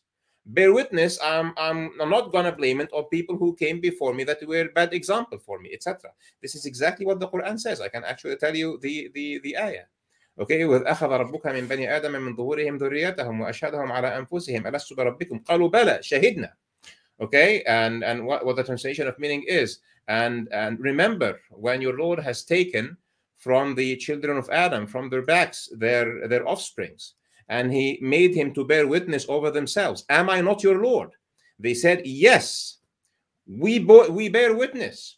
And then God commands, أن تقولوا إنما أشرك أن تقولوا إنا كنا عن هذا غافلين. I'm telling you this so that you will not later say, we have not been aware of this. أو تقولوا إنما أشرك آباؤنا وكنا ذرية من بعدهم أفتهلكنا بما فعل المبطلون. Or you would even, or you would alternatively say, our parents have taken partners to you, and we have been offsprings to them. So don't blame us for what those who have been bad wrongdoers did. So this is the first I understand your scenario. Okay. The issue is that you are simply turning it around and inserting things which avoid the actual question. Because it is not wrong that Allah in the beginning creates me with my abilities, with my capabilities, with all my nature, my entire lifeline, my environment, and everything that I'm capable of. Now, even if long before creation I say, oh, you know what, I am going to take this challenge and I'm going to win, but in the end I fail. Even this, Allah knew from the very beginning before he created me, and he went ahead with this plan. He did not just approve of it, he actually designed that. So if I now take on a challenge which I cannot bear, then it is because of Allah's creation. and decree that I Good. did not do that. Good. If Good I point. fail in the end, it is Allah's creation and decree that I fail. If I am punished for that, that is also Allah's creation and decree. It's His work. So that's why I said you're missing 3 pieces. So this is the first piece, that you have been aware, and actually every just one short point of moderation. You guys have 5 more minutes, so great. if there's any other topic you want to mix it up back and forth on before closing, you guys can do that now. Also, for questions, please start putting in your questions after when we get the closing statements, because I'm seeing questions, but StreamYard will only let me go back so far. Okay. Also, closing for questions does not have to be in the form of a super chat, but tag my name and it'll highlight it for me. Thanks, guys. Okay, so just I think it's we've dwelled enough on this point. We should really wrap it well. So I'm saying you have forsaken 3 pieces. So the first piece is this first scene, and then you started from God designed me in full. So I also refer to now I'm telling the Islamic scenario now. Whether when you accept Islam, you accept the whole scenario. This is the whole thing, and then you judge whether the whole scenario is fair or not. And then so when Allah subhanahu wa ta'ala, for example, is talking about the creation of the human being and fully designing him, he describes it. He says, "Alam naj'al lahu 'aynayn wa lisanan wa shafatayn," etc. And then he said, "Wahadaynahu an-najdayn." So haven't we made for him 2 eyes and a tongue and 2 lips, etc., etc. And then he says, "Wahadaynahu an-najdayn," and we have shown him and we have guided him to the 2 paths, not to 1 path. So he says, Ridwan, that it's part of your design that he has not only given you the choice, but he has shown you the path to accept his message and the path to reject his message. And you have taken a choice. You've just declared it yourself. I have taken a choice, and I have understood Islam. I've lived Islam. I've taken a choice. And again, he has given you the tools, but you cannot forsake. You cannot overlook that part of these tools is showing you the 2 paths. And then the third scene is you lead your life, you take your choices. We're all gonna die, and that at the end,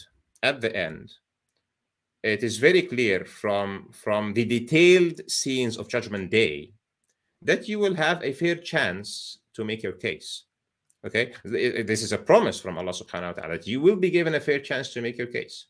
And now it is a matter of personal, individual introspection, that every one of us looks inside himself. Did I really say no to Islam or to Christianity at the time of Jesus, or to Judaism, or to whatever revelation has reached me, because I was really not convinced, or because I didn't want to be convinced, or that I was convinced but I actually rejected it? I don't want to live under the constraints of this religion. Okay. This is the whole story. Okay, let me get to it. Now, here's the issue. I'm sorry to say this, but you are simply pushing the inevitable conclusion of it simply further away by inserting things that do not actually solve the problem. Now, your first insertion was that we actually agreed to a challenge before we were created. The second thing is that Allah gave us capabilities and eyes and this and that, and he showed us the path, but we simply choose the wrong path. The third one is that we will be subjected to fairness on the day of judgment. So therefore, the inevitable end will not be unfair; it will be fair. The issue is none of these things matter. Just one point is that these are not issues that I'm making up. I'm just quoting the Quran directly. I know. I am already taking these into consideration. The issue is these 3 things do not solve the problem at all. They are merely pushing the inevitable further away, but the inevitable comes again. Even if I accepted a challenge from the very beginning, whether I fail the challenge or not is a result of my capabilities and so on, and I'm simply being ignorant. Whether my capabilities were given to me or not, apparently they didn't help me enough. The guidance apparently didn't help me enough. I still make a mistake in the end and come to the wrong conclusion caused by Allah in the very beginning. And the fairness, whether that exists or not, fairness is very vague. In the end, whether it is fair or not, in the end, I will still have made a mistake and maybe a wrong judgment, and have still come to the end as a result of my wrong choices. And the inevitable end here is then right there. With these 3 barriers out of the way, the inevitable end is Allah created me from the very beginning with my capabilities and designed me fully, knew exactly what I would do and where I would go.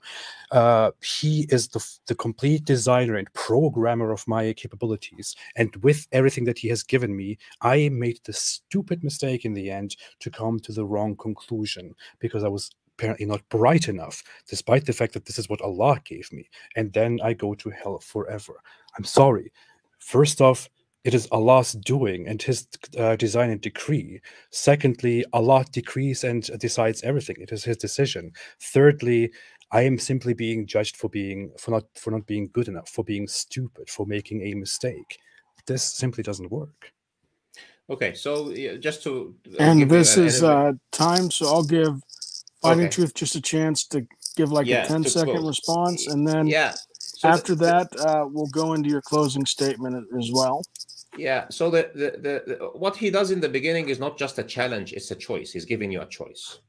What you do during your life is not that what he judges you is not for making a mistake. It is just a consequence of your choice. And his promise is he will be just. Now, just cannot be subjective if you believe in God, because if you believe in God in the way that Islam preaches, you believe that he is absolute justice. So now, again, you have to either accept the whole package altogether or reject the whole package altogether. We cannot just take bits and pieces. And what the whole package says, you accept choice, you take your choice, you're accountable for your choice. And it seems like fair to me. So if you'd like to go to the closing statements. All right. I think it was fun, actually. So it was a good, fun, spirited back and forth. Yeah, I enjoyed it. Yeah, same here. Okay, so Finding Truth, you'll have 5 minutes. Now is the time, guys, to tag your questions for the two debaters. Please tag James is Tired in the chat, and I will start pulling those things and getting them together. Finding Truth whenever you're ready. Yeah. So if I look inside myself and think, if I am now to make the case in front of the world on Judgment Day why I chose Islam, I would say this.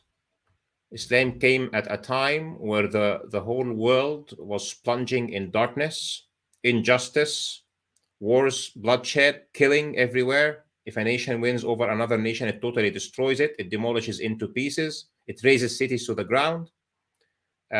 People were not safe. Romans and Persians, both great ancient civilizations, wreaking havoc everywhere. It came to a nation that lived in oblivion, nowhere on the map of the world, primarily illiterate nation, just good in language, good and eloquent people who have good time to contemplate in the desert, looking to the sky and saying poetry, but that kidnap each other and kill each other. This nation, after fighting the person who came to them and tell them, stop killing, stop stealing, stop raping, stop enslaving each other, have morals, be civilized, don't deal in usury, be good to your children, be good to your parents, etc. They fought him. He lived a life, he lived an ascetic life. He lived and he left this nation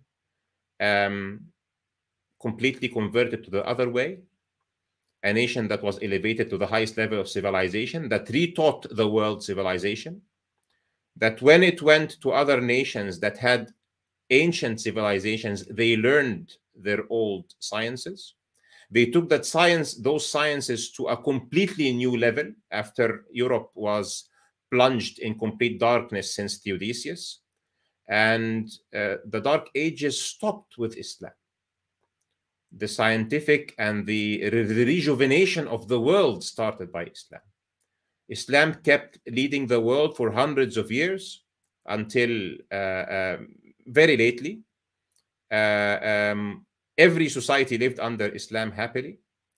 This can only be a religion that is coming from God, where an individual can live a happy life and the global society can live a happy life. People who were Muslims and enjoyed Islam and people who were not Muslims and enjoyed living under Islam, you can see the comparison of the same people who were non-Muslims and lived under other systems while Islam existed. When the Jews were, for example, persecuted all over the world, in Europe, they ran to the places of Islam. They had centers in Baghdad and in Iberia, in Spain, because that was ruled by Islam.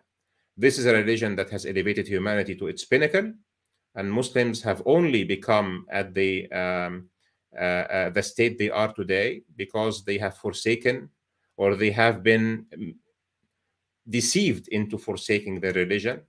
It's an unfortunate state of affairs, but I am 100% convinced that this is the religion for the individual and for the human society to achieve what humanity is. All right, you have a minute and 30 left, unless you want to Still? yield your time. Wow, okay, great. So let me use that one, because now we'll go into the questions and answers. So this is at the general level of what Islam is and what its impact on the human being and on the global scene was. There is no religion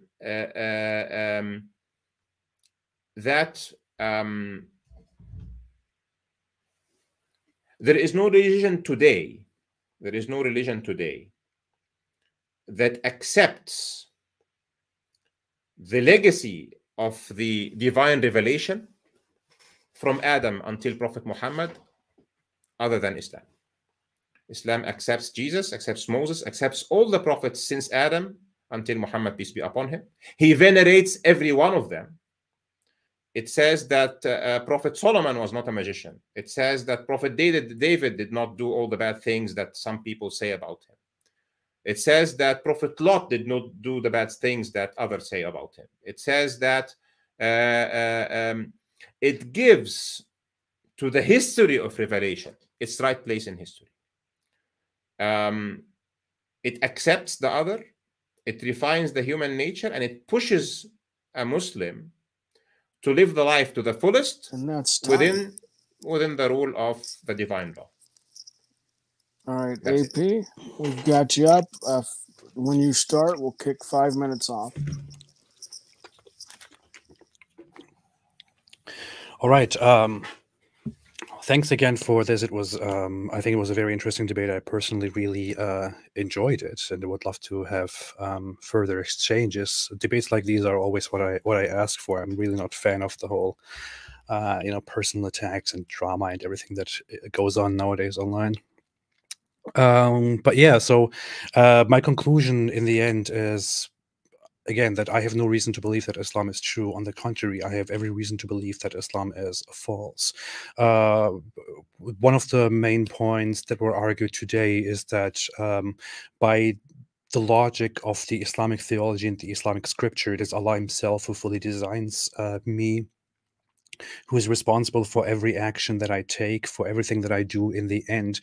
That includes everything that I will do in the end as a result of my free will. Allah decides what I will do. He knows what I will do. He creates me knowing what I will do, and He creates me for hell. The Quran itself explicitly says that Allah created many of the humans for hell, and that we have hearts with which we do not understand, and so on.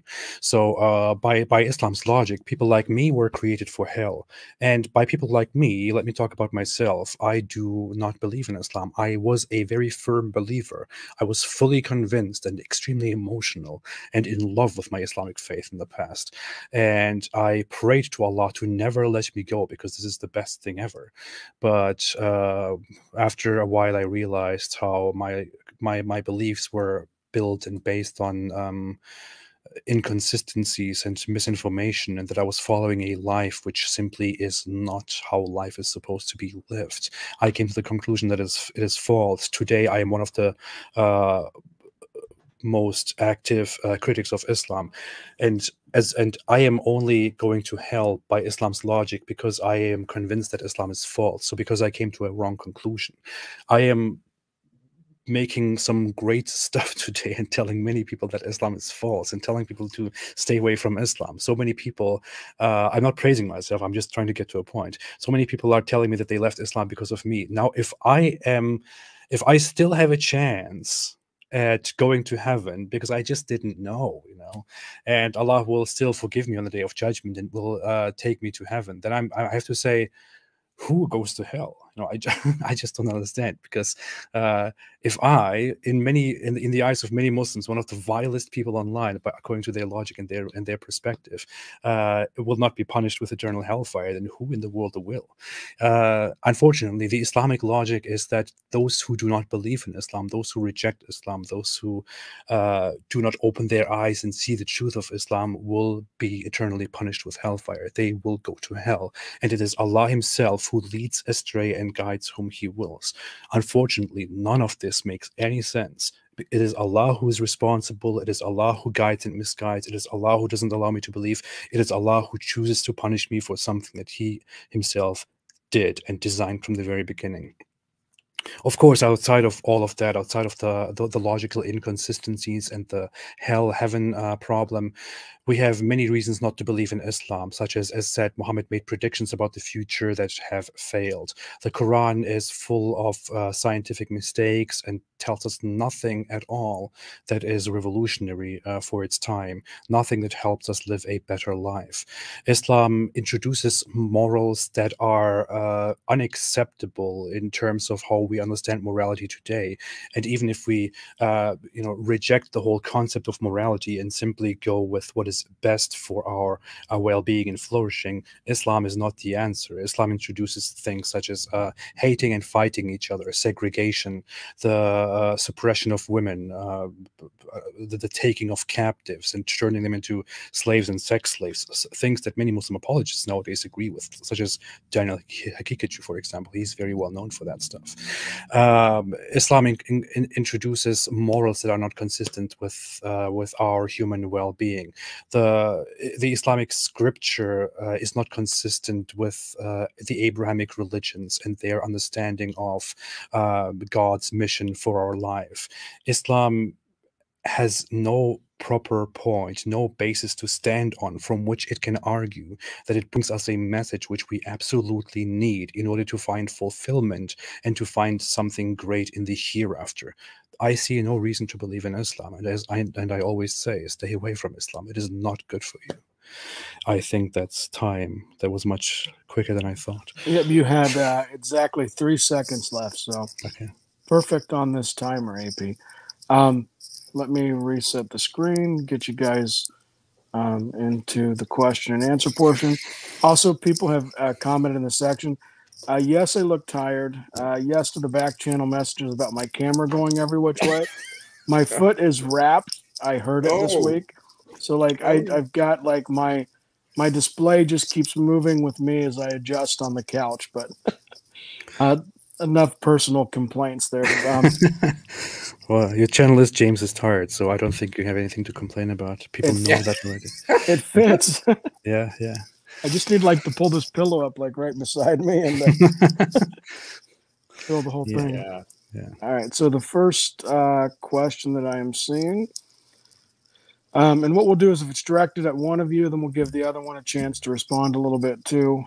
It says, finding truth. Why do you distort Islam? AP was created for hell, and thus that distorts Islam. We're also created for hell.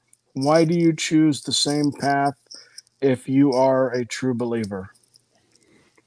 I don't really understand the question, but it's giving me an opportunity to respond to what AP says, that if he's not going to go to hell, who goes to hell? Actually, nothing guarantees that you're going to go to hell, because you can change your mind tomorrow. So I don't know, and he doesn't know that he has been created to hell or not, for hell or not. We will make that choice. We will make that choice. So for example, the second best person who walked the earth from the disciples of Prophet Muhammad, Umar ibn Khattab, the story of his belief is that he was on his way to kill the Prophet himself. So if that doesn't go to hell, who goes to hell? Guess what? He became one of the best people of the disciples. So it's nothing is guaranteed. I don't know if I'm going to heaven. I don't know if AP is going to hell. Why? Because we're still breathing, and as long as we're still breathing, we do still have a choice. It's as simple as that. As simple as that. Well, my response would be, it doesn't really matter if I have if I will somehow change my mind in the end or not. In the end, if I'm always speaking in hypotheticals in the situation, the way that I am right now, or the way that somebody else is in their state of complete denial of Islam's truth because they don't believe in it. It would be they would be going to hell, and they would simply be going to hell for ignorance. And yeah, the Quran clearly says Allah created many of the jinn and mankind for hell. They have hearts with which they do not understand. They have eyes with which they do not see, ears with which they do not hear. They are like livestock. Rather, they are more astray. So it is the Quran's own logic that Allah created many of us for hell, which is simply a very strange thing to propagate. Alrighty. So the next question is, so Christians and Jews and Hindus, etc., also have no free will? Do they really, do they really believe that, or is it just apostates? I'm not sure to whom the question is. I'm kind of confused by the question. Maybe it's about when you guys were talking about earlier about choice, and that you indicated that AP stood before Allah and chose to take this.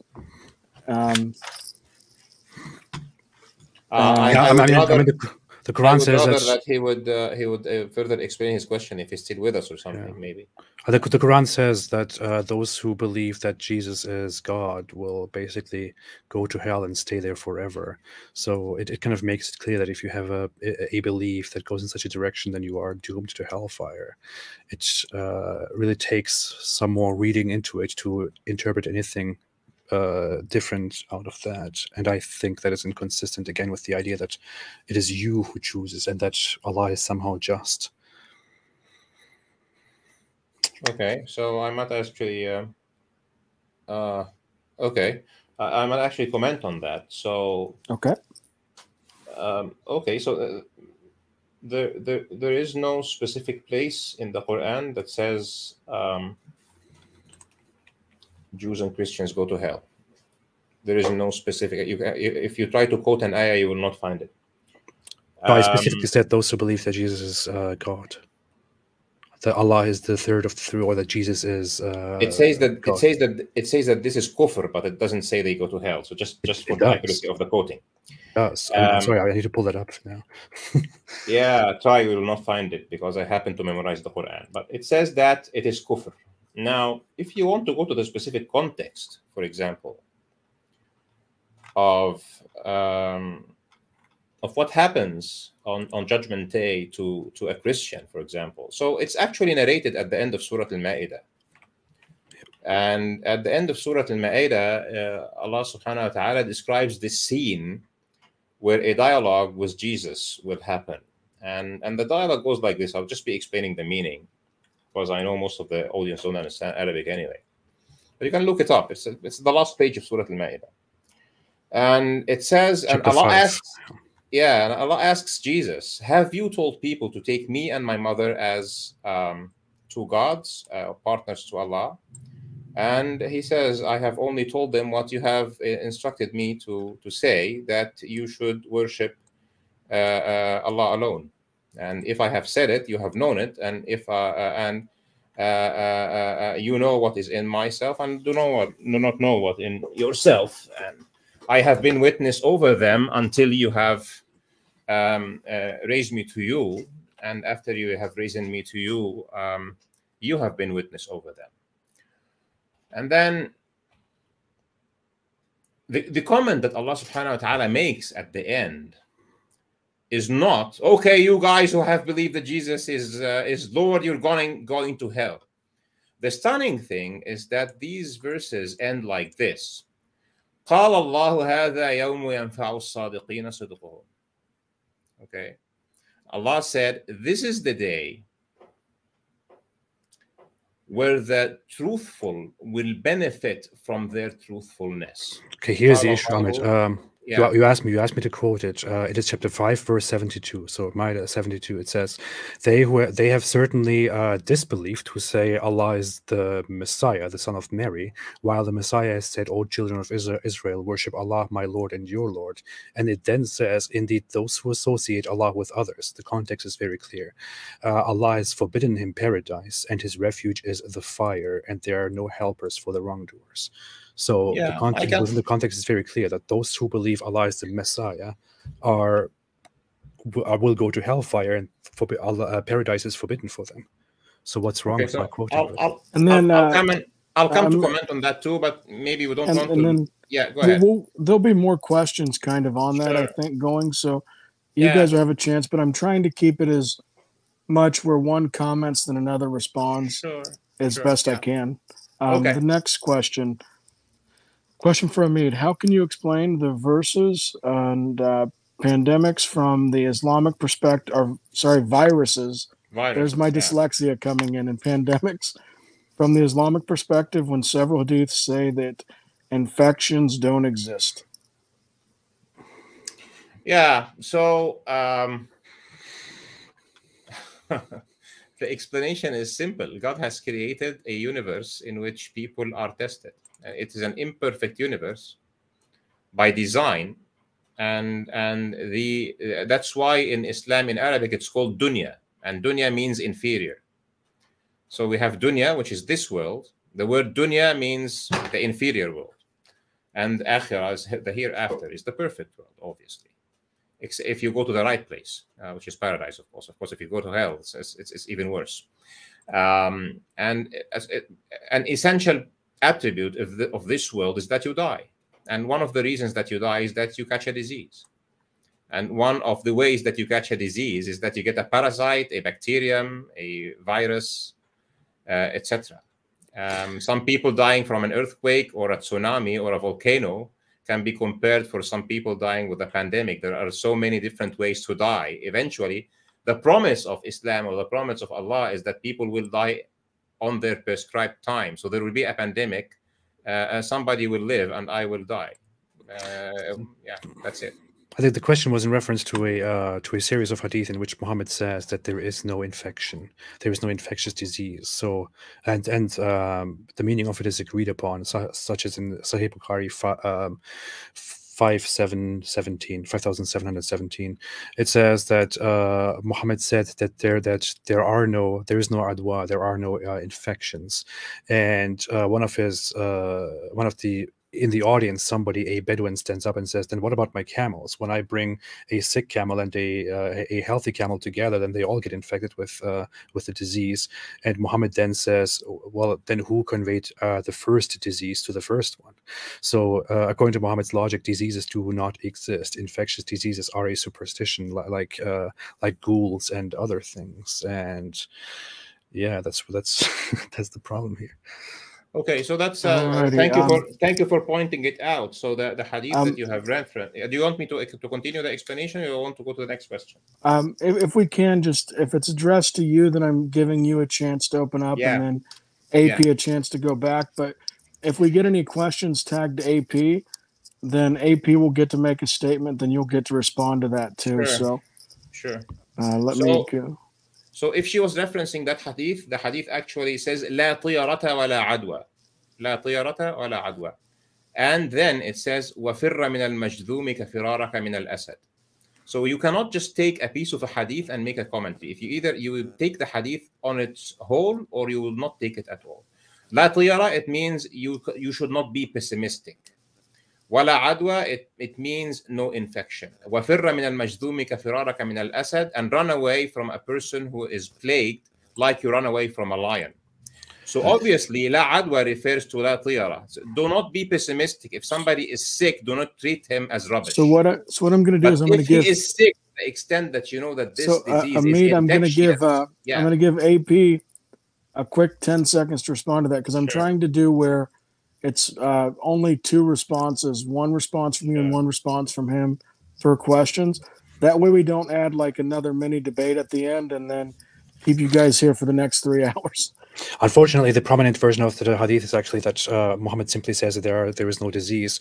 The version in which he says, and run away from the plague, as if it was a plague, is, according to the hadith, an addition that was not known at the very beginning. So the prominent hadith is simply that it doesn't exist. That's it. Alrighty, next question.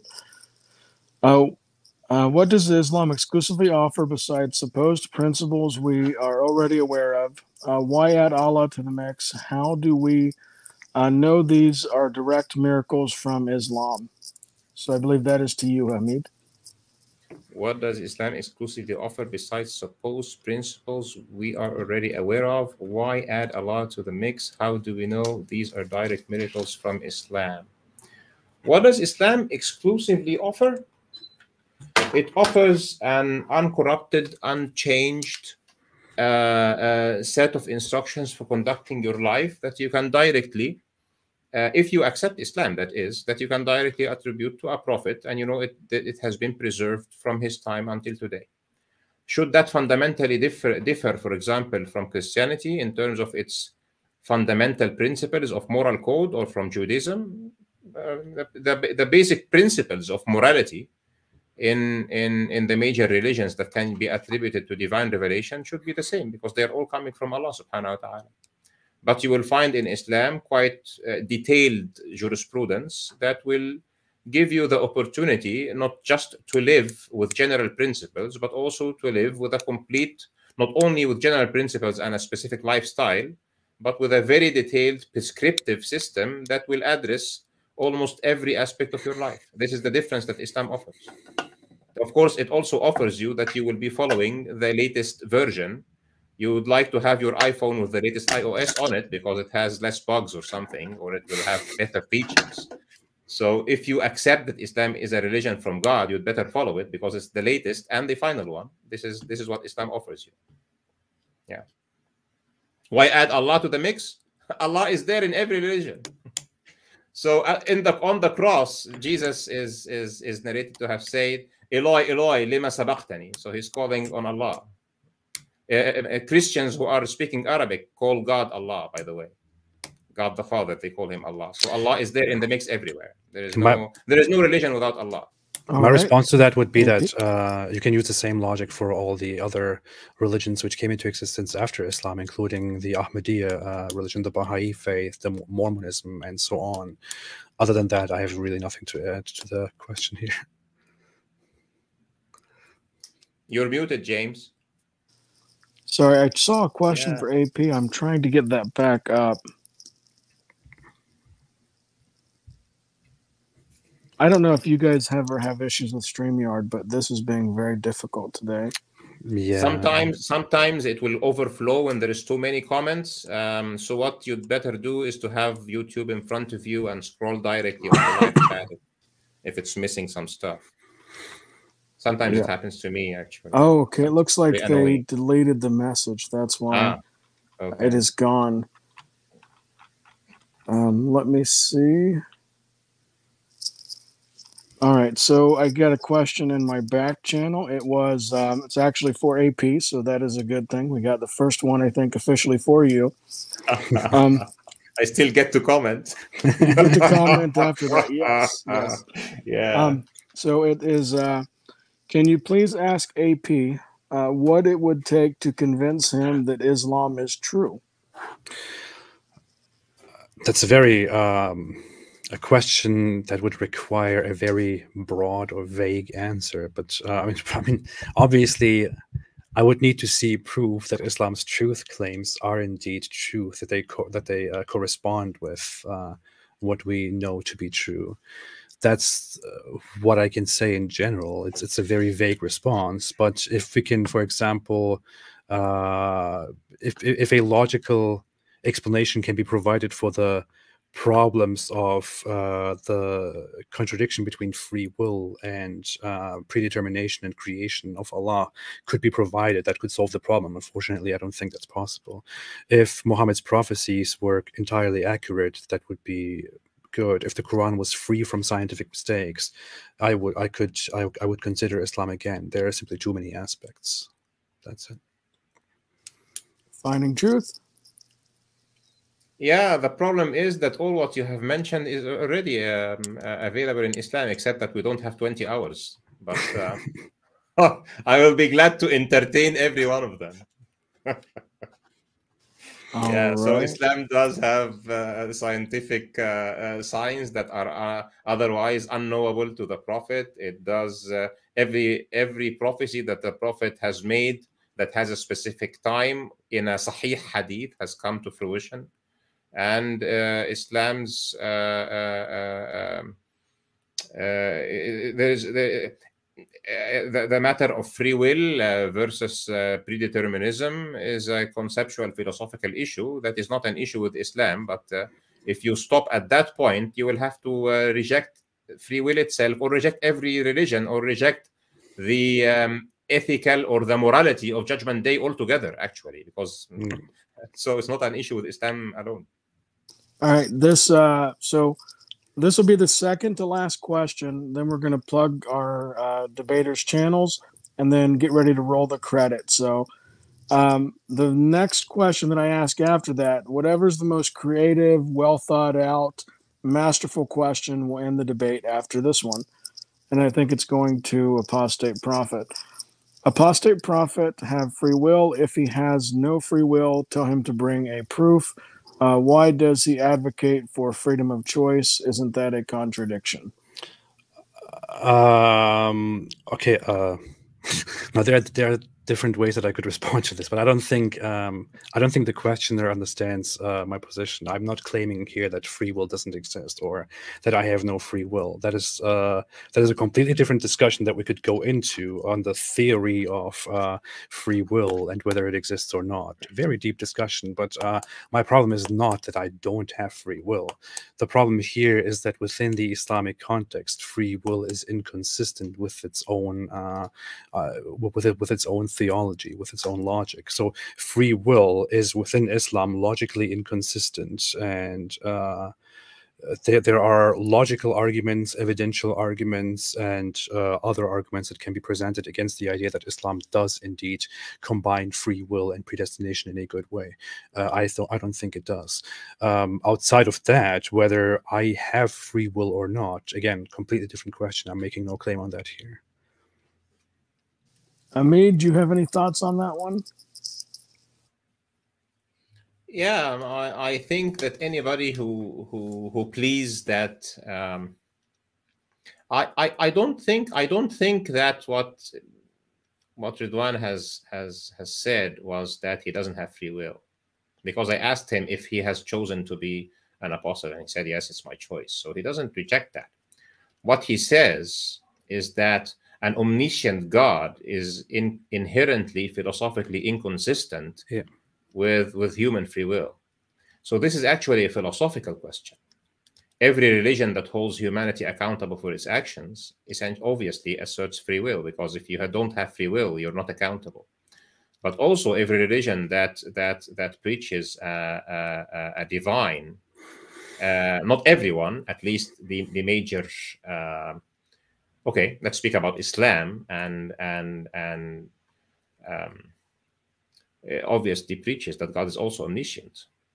So you would either accept a philosophical parable like the one that I have made for the mirror, for example, or you will have to, if you accept Islam as a religion from other evidence, okay, then you take God's word for it, that it is within his domain of capability to grant free will.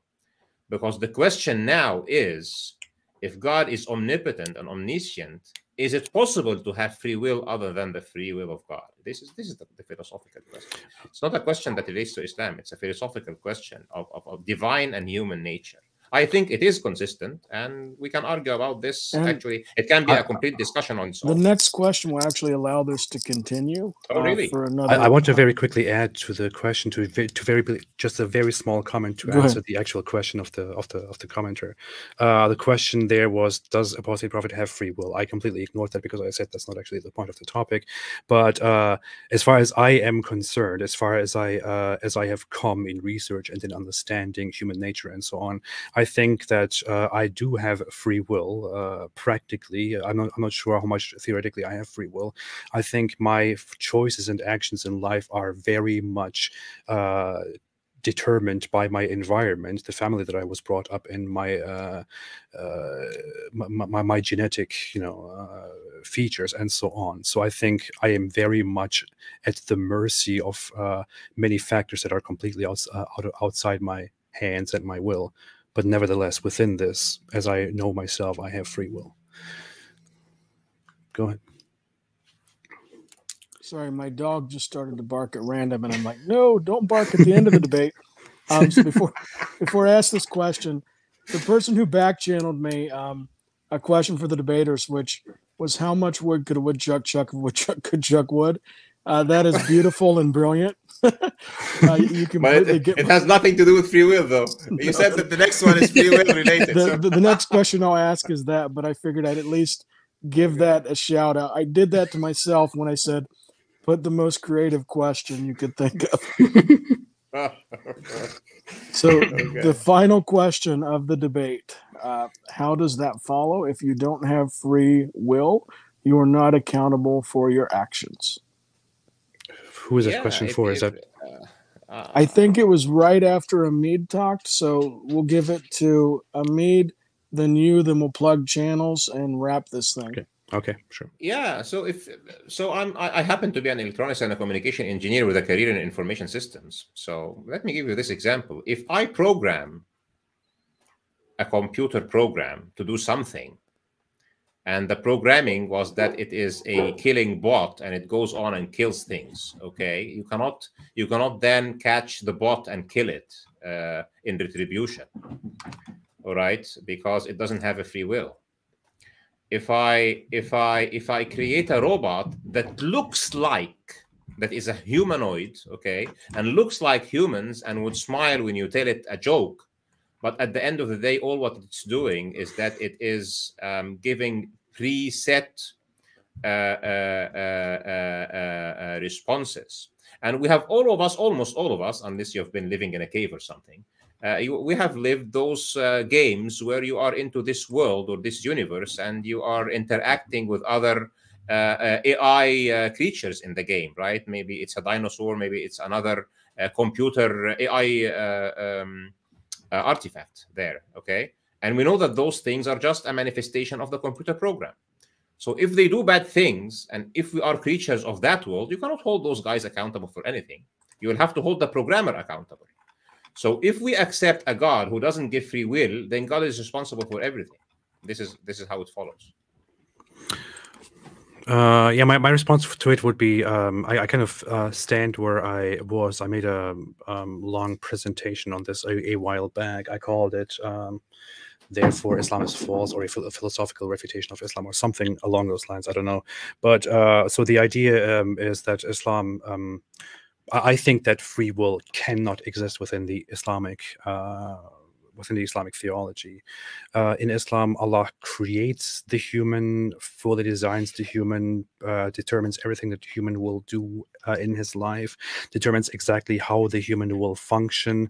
And Allah knows from the very beginning that if Thomas is created with these capabilities and qualities and environment that Allah creates, then Thomas will in the end make the mistake and choose to disbelieve in Allah, and then will be punished as a result of that, on account of his disbelief. Allah not only creates Thomas with those abilities and with those capabilities and with his environment, which leads to Thomas's mistake, he also designs and programs Thomas's mistake and approves of the plan of Thomas making the mistake. And as a result of that mistake, Allah chooses to punish Thomas when the punishment is absolutely not needed. I mean, think about it. Why in the world is the punishment necessary to begin with? It is completely set up by Allah. So I don't think free will exists within Islam. And I don't think that a human can be held accountable within a consistent Islamic perspective if it were consistent. And that's where I will rest my case, I think. All righty. I want to say thank you to both debaters. You'll find a link to Apostate Prophet's channel in the description. You'll find a link to Finding Truth. Finding Truth, do you have anything coming up you want to plug for the audience? Yeah, so I'm now doing this series. I think it's a very nice one with Dr. Fazrana, who is a PhD biochemistry and Christian. And we ponder the magnificence of the genetic system and microbiology and molecular biology. He looks at it from the biochemistry aspect, and I look at it from the informatics and electronics and engineering aspect. And the point is, if this thing is at the pinnacle of human engineering and beyond, then somebody who is a really good designer did it, and it can only be the designer of life and the creator of the universe. So this, it's a very nice, it's a positive note rather than just fighting with evolutionists all the time. We'll just take in a positive note and pondering the magnificence of life's design.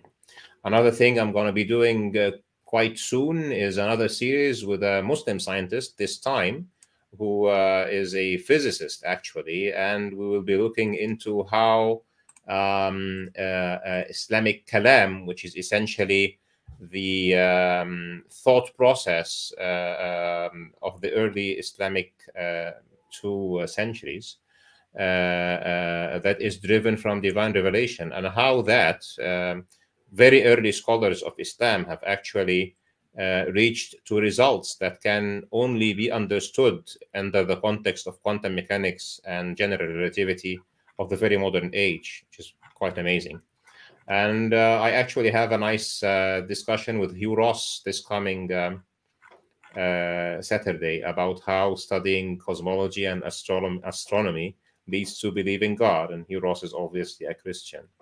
So obviously, I don't have a problem with discussing things with people who are of other religions, as long as even with the apostates, as long as the discussion will lead us somewhere, and we can have a. I hope Ridwan, you have enjoyed this. Absolutely. And I hope you don't go to hell, man. I hope you don't go to hell, man. You know, the Prophet Muhammad used to say, used to pray for Umar ibn Khattab, who wanted to kill him. And I pray for you that you reconsider. Ahmed, don't worry, I won't go to hell. Then, okay, to me that means that you will revert. So. So, AP, what do you got going on? I see you've done some interesting stuff with Bart Ehrman and David Wood. Yeah, I came together with Bart Ehrman several times. We kind of have this growing cooperation with him going on, which is very interesting. I had some contact with Bart Ehrman in the past, but I never went ahead actually engaging in a long discussion with him and having an interview with him.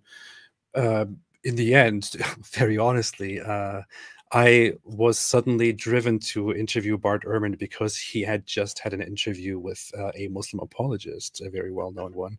And then after that, as a result of that, I kind of formed this kind of partnership with Bart Ehrman and learned that he is a very, very nice guy who loves to, present all his knowledge in fields that do not correspond with things that people usually ask him. So I will have more with him in the future. There are some more interviews that will come up very soon that I have arranged. I don't want to reveal them in advance, but there will be some very nice stuff coming very soon.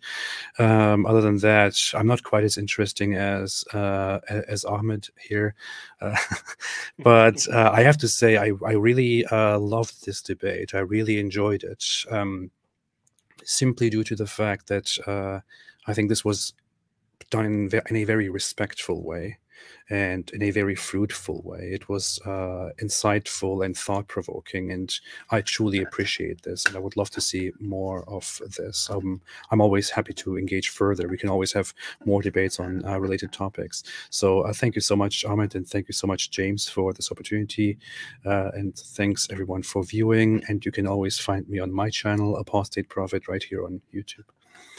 Yeah, I would have to say that also the debate has gone. So thank you, James, obviously, for bringing us both here. And I think this went much more peaceful than other debates that Ridwan had. Yeah. Most of my debates are in this same wavelength. So Because of you. I have to say because of you. I have to say that. it went this way because of you. I don't carry boxing gloves because if debate is about boxing gloves, it's not worth it. So it's about mutual understanding and trying to make a point. So if you'd like to go through the other stuff, the Quran is scientific, prophecies, life of Prophet Muhammad, etc. I'm very happy to do that, and we can pick a platform or come to James or whatever you would like. And it's obviously that obviously James is a good moderator, but I think we'll go along easily. All right, and once again, thank you to the viewers. Please consider liking and subscribing. If you don't like my content later, you can always unsubscribe, but you can't subscribe in the past, in the future. It's a good one. I don't know. You're not supposed to tell people to unsubscribe later, are you? That's not a good thing, is it? It's like full refund, money back guarantee. But guess what? Nobody really does the refund because it's too hectic. No, that's great. So I'll roll the outro. I'll chat with you guys just a few short minutes after, and thank you guys again. Thank you so much. I go hard in the paint, yeah, homie, I'm a saint. Ride or die.